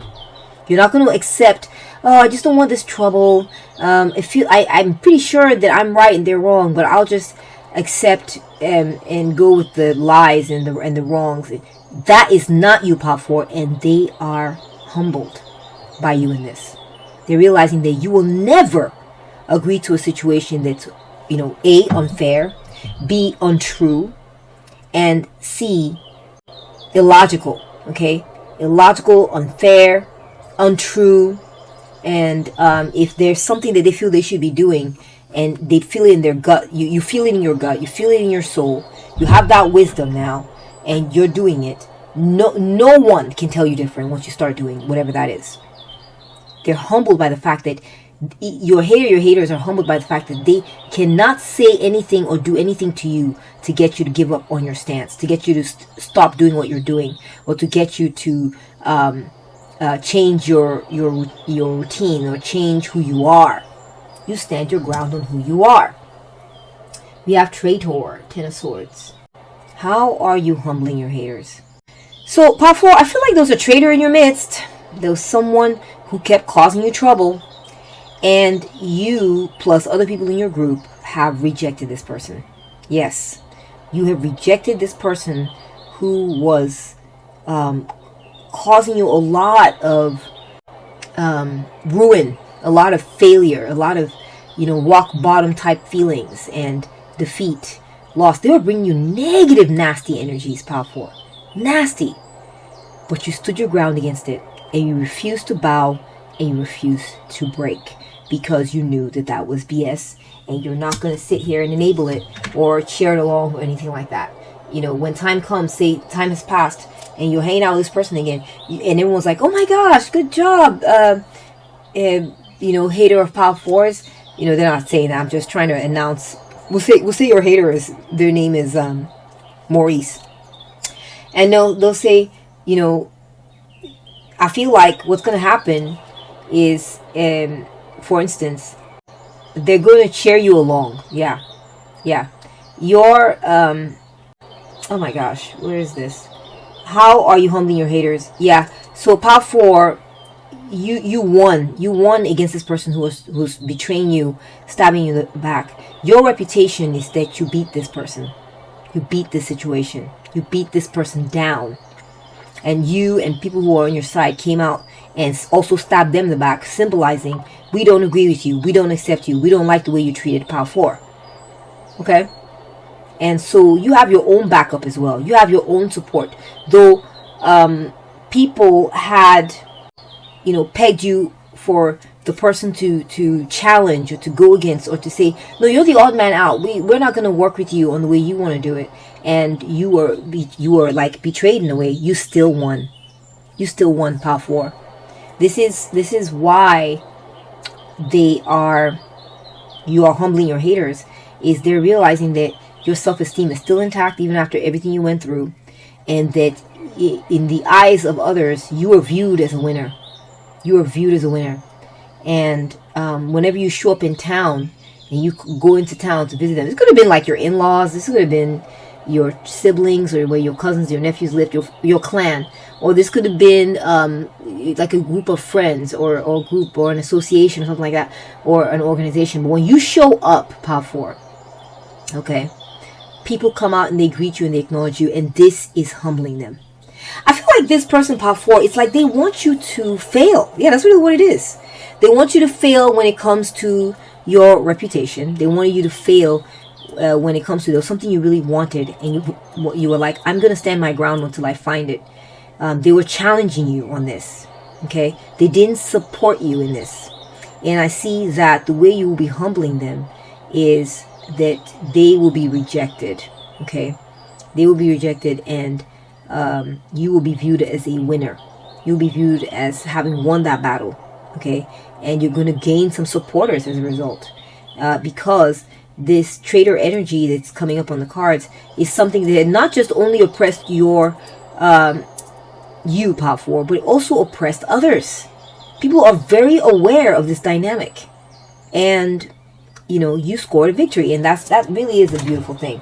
We have, and this is why how you're humbling them. You won, you won in the court of public opinion. You won, Power 4. And they were viewed as the bad ones. Okay? Your haters was viewed as the one who is who who's the one who deserves ruin and deserves failure and deserves betrayal. Okay. And you are the one who deserves accolades and congratulations and welcoming back into town. Now we got the theme park. It is how are you humbling your haters? Yeah, it's funny. I see this, the Yggdrasil, Odin hanging on the Yggdrasil, hands hanging down, completely suspended. And we're seeing a Ferris wheel, right? Which kind of has similar energy for each of the booths there. So power 4, you're humbling your haters, because your hater or your haters, because they found out that this uncomfortable position that you're in, this where you accept, if someone insults you or whatever, or says anything to you, you're just going to detach and let them go. They're realizing that it works for you. It works really well for you. It works for you in amusement parks. It works for you wherever you go, wherever you're around other people. Power 4, you are viewed as you're humbling your hater or your haters by being also not afraid of heights. Perhaps you're not afraid of heights. Maybe you're an acrobat. Also getting that you're humbling your haters by the fact that you are detaching. Maybe some of you are detaching from doing fun things with your hater or your haters. You're no longer coming out. You're apathetic towards going to go hang out with them in special places and all that. It's just you've let them go in a major way. I almost want to say final, but sometimes the high, sometimes it's not final. But I am getting path 4 that they're realizing that you're not interested in having fun with it anymore. You're not interested in riding the rides, and it's just not your thing, path 4. And they're feeling humbled by the fact that you maybe won't attend this Ferris fair or this event. You're not going to attend it. They may be offended by that. That's a possibility. But the way you will be, or the way that you are, you found a way to make this sacrifice a fun thing. That's what I'm hearing. Okay, you're humbling your haters by making the sacrifice that you put them in a good thing. Okay, you're not traumatized. You're just gonna let it go. Okay. And this is how you're humbling them, or you're just going to let yourself go with the flow, right? And you're not going to you're going with the flow too, is what I'm getting, is humiliating and humbling your hater pal, or haters pal 4. You're detached. You're like, wee, you just go with whatever. So you may be going to the park or getting on some type of ride. Maybe you did. And they saw how, you were nonchalant about the height of it. Most people would be screaming their heads off. But for you, Pop 4, you are cool, calm, and collected. And this is how you are humbling your hater or your haters. When life comes through and shakes you up, you have developed certain skills to keep yourself safe. And I feel that this keeps you calm and grounded. So the way you're humbling your haters, Pal 4, is that you're being super detached towards them at this time. Okay? You have let them go. Okay? You let them go. And your life is amazing. Your life is a party. That's what they're seeing anyway. If you maybe you went on a vacation or went on a trip or something, and they are very humbled by this. They see that you've let them go in favor of other people. I'm getting a Wheel of Fortune type of vibe from the theme park here. Is that it's like on to the next. You've been like on to the next. Bye, next. And you've been just having a great time hanging out with other people, doing other things. And going on vacations by yourself, enjoying yourself. Maybe not going to vacations going on vacations with them anymore. You're going on vacations with to other places that they're not. Okay, you're partying, you're having a good time, and you've also let them go at the same time. So I feel like another way you've humbled them is you have shut them out of your life. Power 4. Okay, they're realizing now that and they're looking, trying to figure out how they can be more a part of it. I do see that, and it's a dog, so there's a very strong interest there. You know, there's a dog in this tower card. There's a very strong interest in wanting to be a part of your world, but realizing that that access has been removed. Okay, it's become a black hole. When they look in, they see nothing. There, you shut them out, and you know all they see is darkness now. So you're no longer sharing information with them. The door is closed. You don't have an open door policy with them. You're not letting them through and all this. And so whatever they did to hurt you, I feel like this person might be a bit oblivious of how they hurt you, or just, you know, I feel like their shock makes me think, or makes me feel like they don't believe that whatever they did to you deserved you shutting the door in their face and keeping the door shut. They're shocked by this, so they're taken aback, and I feel like they may not realize just how deeply they hurt you, and that's kind of like the vibe that I'm getting. Okay, with their haterish ways. We have lies detected. Yeah, exactly. So power 4, your hater or haters are feeling humbled because you saw through them. You saw through them. You saw where they were faking.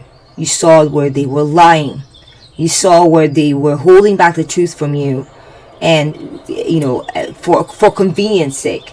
So for instance, they may have forced a victory at certain times. Maybe there was an altercation or something happened, and they told a lie and stood by that lie. Okay, when you knew that it wasn't that, and the lie has made it to where you know they can't be trusted anymore. Okay, and you know they're shocked, they're humbled by the fact that you saw through them. Remember, I saw kind of an eye in this moon card here, and I'm seeing lies detected. So there's this idea that they saw that they are humbled by the fact that you saw through them, and you saw that they were lying. Did you get that? That you have a lie detector on you, in you, and that you are a walking lie detector, and that this lie is, even though they stand their ground on lie or lies, they understand, they're humbled by the fact that you saw through it, that you're sharp enough to understand what is happening. Okay, we have addiction. Your hater or haters are humbled by the fact that you gave up an addiction. It could be your addiction to them. Perhaps you used to be addicted to them and used to want to come at them, and they would and you liked them. It's possible you were attached to them, but it was toxic. And they are really humbled right now that you have stood your ground on being attached to them any longer. You stood your ground on it. You don't contact them, or you stay out of reach. You stand your ground. If they try to challenge your stance of staying away, you stand your ground. You don't change it. You don't falter. You don't go back and forth on it. And they're humbled by the fact that you were able to shake that addiction. They're also humbled by the fact that you may have been addicted to some type of substance, maybe cigarettes, or maybe certain types of foods, or maybe something they were bringing to you or giving you, and you're like, no, I don't want it. And you have stood your ground on not wanting it. You stood your ground, even though they feel like they brought it to your face, they put their aroma in your nose, and they've tempted you, they baited you, and you've been like, nope, I don't want it. And you still stand on this till today. And so they're pretty humbled by that. They're humbled by the fact that they don't have that power over you anymore. And that you have that strength of character to be able to say no. We have travel goals met. Yeah, I feel like they feel pretty humbled by the fact that you have labeled them as a traitor, and you no longer go to them. Perhaps you have stopped visiting with them. You have stopped, viewing them as a destination to go to, okay? And your ambitions when it comes to them are, you feel like they're humbled by the fact that you view them as that's over and done with. That's over and done with. You've already met all your goals with them, and it's done. You have no more interest in going over there. In fact, your interest now lies in visiting other places. Okay. It's also possible that you have gone to visit with this person and you didn't slip up one time on treating them like they were a traitor, on treating them like you understood that they were not to be trusted, and the truth was made painfully clear to them that you view your connection with them or your closeness with them as over and done. It's not going to be the way it was anymore. It's not. Okay. They're really also humbled by the fact that someone or a bunch of people have come after them on your behalf, and you're now free. Okay, you're now free of them. I feel like they wanted to kind of maintain a hold on you. Okay, they wanted to keep you coming back, and this is something they definitely desired, because I see them being at a loss that it's not happening.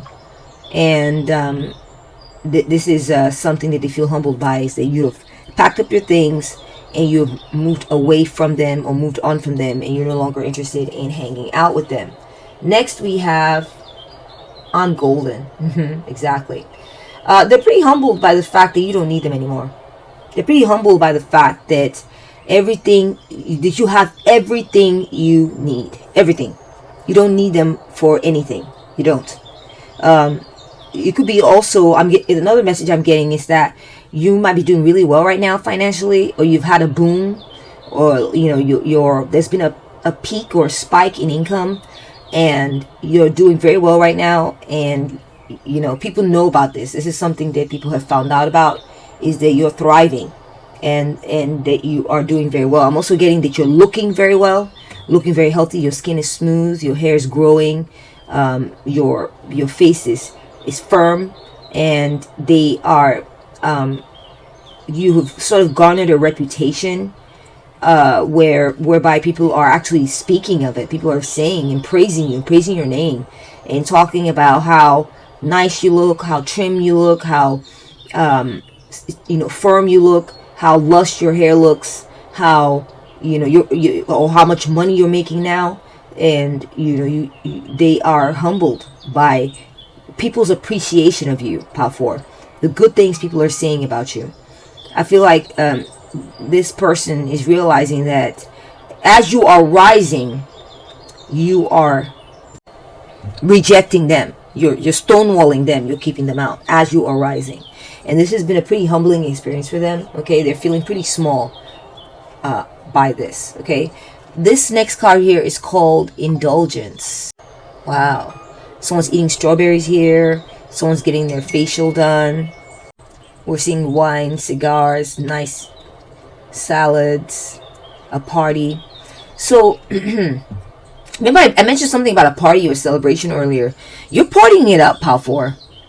I feel like you are pretty detached towards them. They're really humbled by the fact that you don't invite them to parties. You don't invite them to get-togethers. When there's anything going on, you don't talk to them about it. You go hang out with other people. If that you're living a good life, and you're this silence or this rejection or this turning your back on them or being detached towards them or shutting them out doesn't have anything to do with the fact that maybe you're struggling. It's they're finding out that you're shutting them out and that you're doing very well.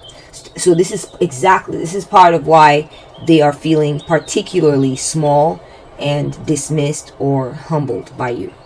Yes, you have cut them off. It says your energetic cord cutting. So I do feel like your hater or haters feel that you have cut them out. They can feel it. They can feel the coldness of this shut door. They can feel the vacancy and the sort of like, the emptiness of this yawning abyss, this black hole of what used to be there. Okay, it's like you are no longer You're no longer there, pile 4. You're not present. You're completely absent. You've cut the energetic cord.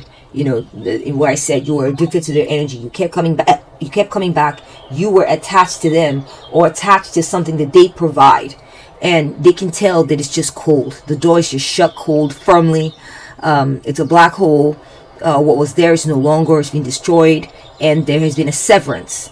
And they are really, truly humbled by this. I feel like I'm seeing like a destruction of ego. They used to be very cocky about the fact that you are there for them, that you are present, that you are interested, that you are trying to build something with them, or they were cocky about it. Or it's possible that they were very energetically. It's possible that they were also committed to building this thing with you, but there's been a blow to their ego by the fact that you're like, I've destroyed the thing we were building, this relationship. I have destroyed it. That's how they're reading your energy, pile 4. They're seeing that you destroyed what was there, the relationship, the connection, the memories, the whatever was there is gone. It's gone, and this is how you are humbling them. We're getting firearm, right? Fastest gun in the West, sharpshooter, assassination. Military soldier, right? So I feel like they understand. I feel like they're feeling pretty humbled by the fact that you figured out that they attacked you. Okay, they attacked you. They were after you. They were after you, and they wanted to take you down. And you understand that that is what was actually going on. Okay, you understand that. And yeah, I feel like this person, they attacked you, and you know it. They want to lie to you. I feel like this person lied to you about the fact that they came at you guns blazing. That what you experienced with them was an attack, and they gave you a curated, calculated, and incomplete version of what happened. There was some type of event or some type of experience that you had with them, and you know that they were lying. You know they were actually a hater, but they're trying to act like they're not a hater. Okay, they're trying to pretend that no, I was never attacking you. No, but you have a bullshit detector, pile 4, and you're able to tell that they were lying.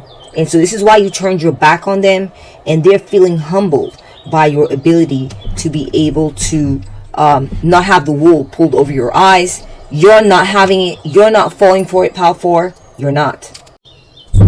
And they're humbled by this. They're humbled by your staunch refusal to accept the lies. Okay?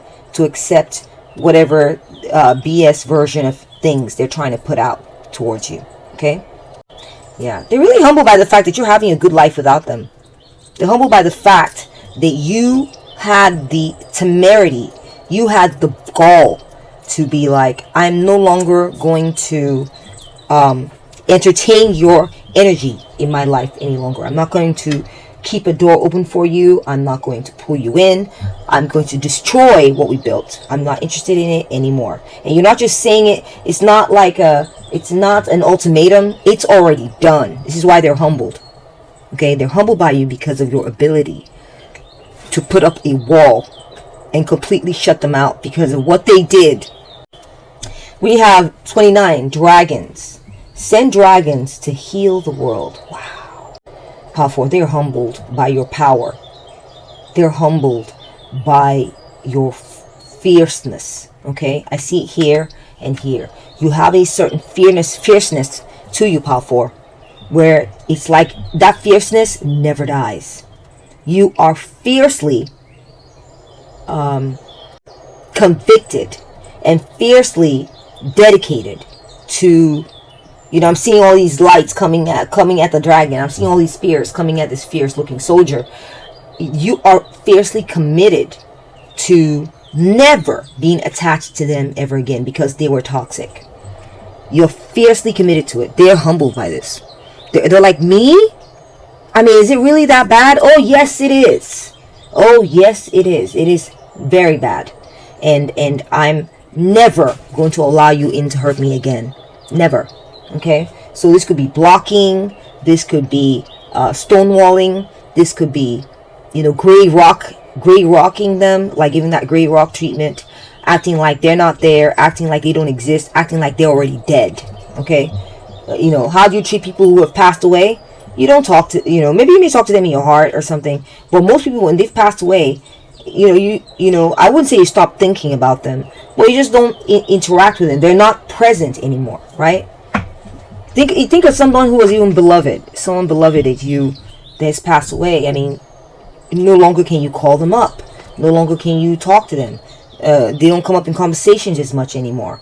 They've just sort of they're not forever gone, but they're not a fixture. They're not an active part of things anymore. Okay, and so as a result, there's less to be done with them. There's no interactions with them, very little to none. There's no conversations with them. There's no acknowledging their presence, because their corporeal presence is no longer there. You are treating your hater or your haters like this, and they are humbled by it. They realize they're no longer important to you. Okay, they're no longer important to you. They're no longer an active part of your life. They're dud. They're just, it's over and done with. We got jealousy. Yeah. So pile 4, I feel like your hater or haters are humbled by the fact that you have identified them as a traitor. You have identified their jealousy, and you understand that it's not because of anything you did wrong that they started hating on you. It's because they're jealous of you and competing with you, and they kept trying and trying and trying and trying and trying. There were repeated attacks from this hater or haters that you have now, you've put a label on their head. Okay, it's like they're walking around with the S label, right? Like in in that movie or that book, Scarlet Letter.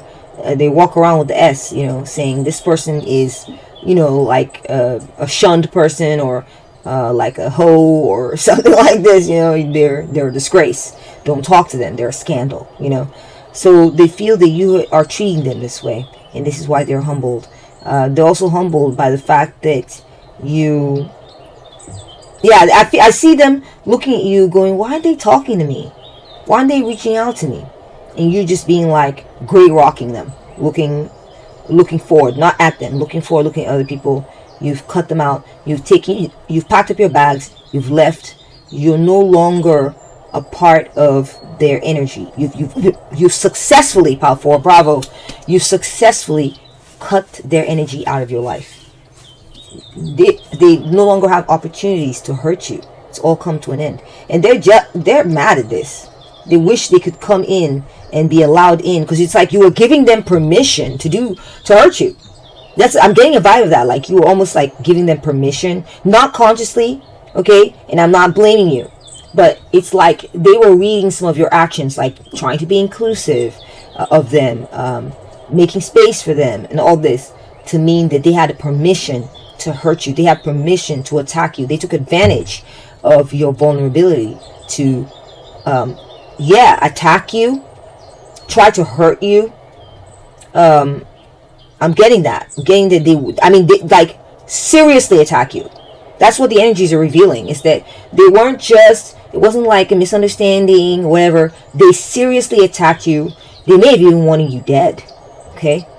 So it's like you identified them. There's a vault now. They're sealed out, or they're exiled, whatever it is, and you're done. You're done with them. Okay? Let me change out your candle. Be right back. We're getting Caterpillar. Things will not always be this way. A change is coming. Yeah. They're realizing also, they're feeling pretty humbled by the fact that they're realizing now that there was a golden age with you. There was a golden age. And a golden age where you would visit with them, treat them like they were a hero, give them a hero's welcome, treat them well, love on, like you had such respect for them, admiration. You gave them a lot of like golden treatment. And they're realizing now that that phase is over. It's over. And they're starting to appreciate that there was a time when you loved them. There was a time when you gave them VIP treatment, and where you clearly valued them and included them. And maybe they're starting to realize that they're realizing that they took advantage of that time to do bad things. And I'm not sure if I'm seeing regret yet. I am seeing jealousy that you have figured out a way to cut them out. I am seeing mad, like they're mad about that. They're mad at the fact that you caught them at their lie. You revealed the fact that they were attacking you, that they were indeed attacking you. And they are mad at the fact that you have brought the issue with them to a close. That you're not encouraging it, you're not making space for it. You successfully ended this, attack campaign almost against you. And they're mad at that, okay? They're jealous at your sense of security and the fact that you have peace and that you're just moving on and you're happy. They're mad at that. We have rainbow hope. I feel like for some of y'all, you may have had kids. Is it possible? And they're feeling pretty humbled by this. They're feeling pretty humbled that your kids are smart, intelligent. You have children in your home. And if that's not the case, just take it as it resonates and leave the rest for others, okay, Pile 4? They're also feeling pretty humbled by how super basic you keep things now. You keep things very basic with them. Your doors are closed, okay? And, again, we're seeing this doors closed, fridge doors are closed, this door is closed. You have a vault door here. It's kind of opening a little bit, but again, that energy is implied, shutting down on them. I'm getting that they're feeling pretty humbled or humiliated or pretty small. You're making them feel small with the fact that all you do now is you breadcrumb them. Some of y'all may have cut them off completely, or you breadcrumb them, just tiny little bits here and there. That's it. Like not even a complete word. That kind of energy, right? Like they'll send you a paragraph saying all this stuff, and you just send okay, or you will. I'm just getting like little bits and pieces. Or if you do interact with them, it's like once a year, and you say it's very, very surfacey type of interactions where you show them, oh, happy day, and oh, sunshine and rainbows and whatever, and they can see and hear nothing more, okay? Because and they're humbled by this. They're humbled by the fact that you don't let them in anymore because they are shady and full of you see what I'm saying? Okay. Next we're getting 555. I'm optimistic. We got hope. We got optimism. I feel like they're trying to understand why you're so happy, Pile 4.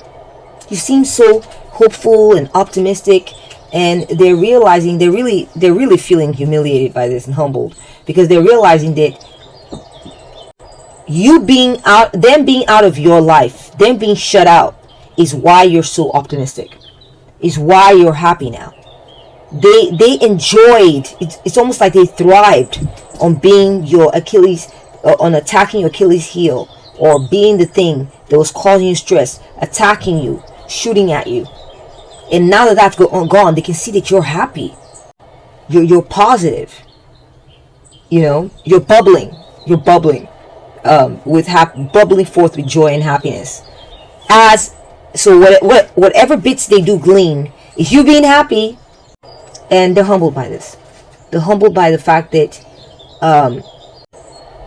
you have identified that you are that they were a source of stress, that they brought you negativity. They brought you, they brought you stress. They brought you negativity. They brought you attacks. It was them, and they are humbled by the fact that you've quarantined them and cut them out, and they feel small because of it. They feel small. I'm not gonna lie. This person is feeling humbled by your cutoff game. Okay, We have keep going. Yeah.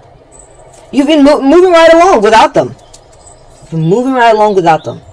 They can only see you from afar now. They can only... Sorry about that. If you're hearing some background noises, guys, that's my kitten, Ember. He's making a lot of noises in the background. But there's this idea that you have been... Your life path has been continuing on. Life moves on. Okay? You've been doing other things. You've been traveling to other places. You don't come and visit them anymore. You know, you don't... You just going about your way, going about your business. And it's just happy-go-lucky for you. Okay? You don't stop by them. You don't hang out with them. You keep going. You pass them by. You move on from them. You've moved on. Power 4. And they're humbled by this. Okay, we have confidence. Exactly. Oh, that dog looks like my dog.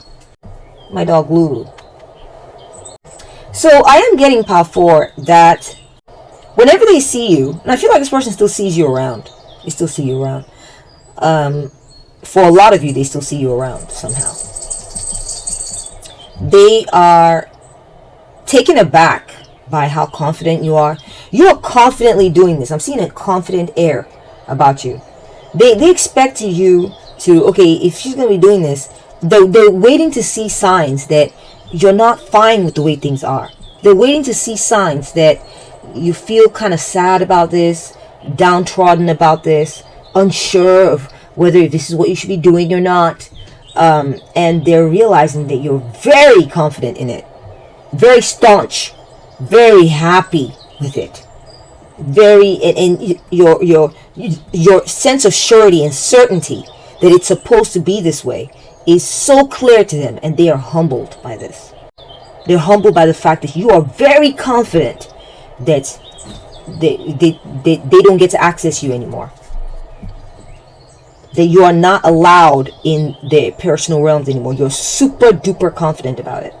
You're certain, you're sure. They can see you. They either see you around, or maybe this will be online. Maybe they see you interacting with others, and your energy, they can see that your energy is like completely unbothered, very happy, bubbling joy. And it's like they can tell that you don't lose any sleep over the way things are with them right now. You lose no sleep over it. In fact, you're sleeping deeply, happily. It's the best thing for you. And they're humbled, and it makes them feel small and irrelevant and powerless. They're realizing too that they put themselves in this position, right? They made themselves irrelevant to you and unnecessary because they brought you negativity. They thought, here's another thing I'm getting, is that they thought that everyone was treating you this way. That's what they thought. They thought, well, I'm just one of the many that's treating them like this. I'm sure they're used to it. Yeah. They thought that there were others treating you like this. Another reason they're feeling humiliated is they're realizing that they were alone in this. They were singular for you. They in particular, they specifically were the ones doing this to you. They were in a small camp of people, and then most people like you. Most people welcome you. Most people treat you well. Most people, you can see the balloons, and you can see a party down here, like partying with you, want to hang out with you. They love you. They don't have problems with you. They don't complain about you. They're realizing they were the ones, they're being quarantined. They're being exiled from your energy field. Okay? Next, we have communication. Right. Exactly. They feel also very humbled by the fact that you've got some type of person who's your friend, someone you're very close to, who's very powerful, very powerful person. They may have been born in the year of the tiger, or it's possible that they're just a really powerful person that's your friend, and they're feeling really humbled that your friends are people who they're scared of. Okay, you have powerful friends that they're afraid of, that are in your life, that you talk to, you confide in, you're close to, and it makes them want to back off. They're scared of you. They're humbled by the fact that you elicit fear in them. They're also realizing that your anima or your animus, you have like your spirit animal is very powerful. I keep getting powerful animals like this dragon, this tiger. They're realizing that your spirit animal is a powerful, fearsome creature.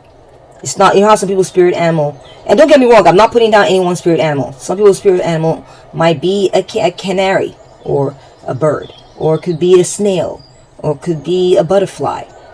Beautiful messages there, right? Beautiful powers. Butterfly, powers of transformation, the ability to transform yourself and others.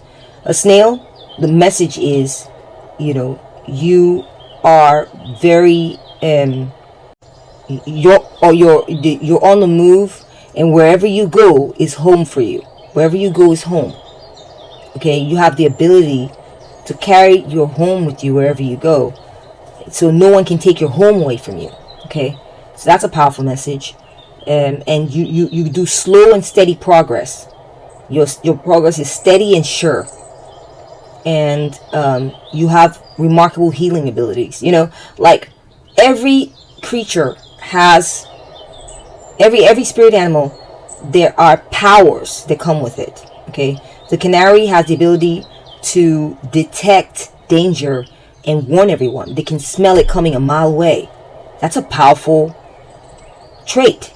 Okay, but with you, Power 4, your spirit animal is a very fearsome, scary, and powerful creature. Okay, and they now see that no matter how sweet you seem, or whatever, or just sort of like innocent you seemed, or whatever, the inside of you was a powerful beast that they dare not have fucked with. Okay, and they're realizing now that there's no winning this battle with you. Okay, this is why they're humbled. They're humbled by the fact that the person they picked to mess around with, which was you, Power 4, or to attack, is someone very powerful, potent, lethal, and very sure of themselves in reality. You just have this sort of soft exterior. Yeah, but look at the little puppy dog, so cute. And look at the little girl. You have this exterior that seems very sweet, almost like innocent and unassuming. That's why they thought they could pick on you, Power 4. That's why they picked on you, and that's why they attacked you like they did. They thought they could get away with it. They thought you were easy pickings. They thought so. They're realizing now just how wrong they were, and they're very humbled, and they feel very small. They're made to feel very small because of this. We have Nourish the Shadow. Wow, Power 4. They're also feeling very humbled because they realize now that, that beast inside of you, you nourish it. You nourish the part of you that can come out and lash out and tear the head off your enemies is being taken care of. Just because you look sweet, just because you look cute, doesn't mean that you're neglecting or suppressing the beast within you. Okay? And they're feeling pretty humbled by this. I think they thought, maybe they had a hint that you were like this, but they thought that maybe you were very self-controlled, or that you were humble, or that you were, you would never, that if you had that part of you inside, you would keep it in check, or something like this. They're realizing that you are nurturing it. You're friends with it. It takes care of you. It protects you. And it makes them feel very small. Maybe they don't do this for themselves. I don't know. But I just feel like they're realizing that your protective anima or animus is well taken care of by you. It's acknowledged. It's loved. It's communicated with. It's kept in check. It's not sitting there attacking everybody else. It's loved and taken care of, and it will come out and attack those who attack you, especially those who systematically attack you and continuously attack you. They're realizing that it's there. It's not there to come out all the time, but they need to be careful, because if they attack you again, which I feel like you're not giving them a chance to, actually. But they're realizing that you're the type that if they attack you, that beast is going to come out and deal with them in a major way. and it's like it's very precision based also. It's a very precise beast. Okay, a dragon, when it breathes fire at its enemy, it's very targeting. Okay, it targets specific spots, right? The tiger is very precise, right? And it knows how to calculate, and it's a machine. It's a terrible machine, and it knows how to calculate its prey and, you know, cut it off and pin it down. You know, it can target that trajectory and cut it off. You know, you have a very powerful protective aura that you don't let it out to attack people, you know, but you will let it out to attack those who try to kill you, who try to stress you out, till they want to break down your health, or they want to see you gone from a certain place, or bring you down, or make you feel like they're a beast compared to you, like to bully you and suppress you. And they're really feeling really humbled by the fact that this beast will come out and protect you, but it's also not hurting everyone. Perhaps they try to paint this picture that you can't control yourself, that you're scary, you're deadly, you hurt others when you do not. And they're feeling really humbled by the fact that it was them that pushed you so much that this beast came out, took care of business, and cut you off, and cut them off. And that's what I'm seeing the card for you, Power 4, as to how is your bully feeling humbled by you.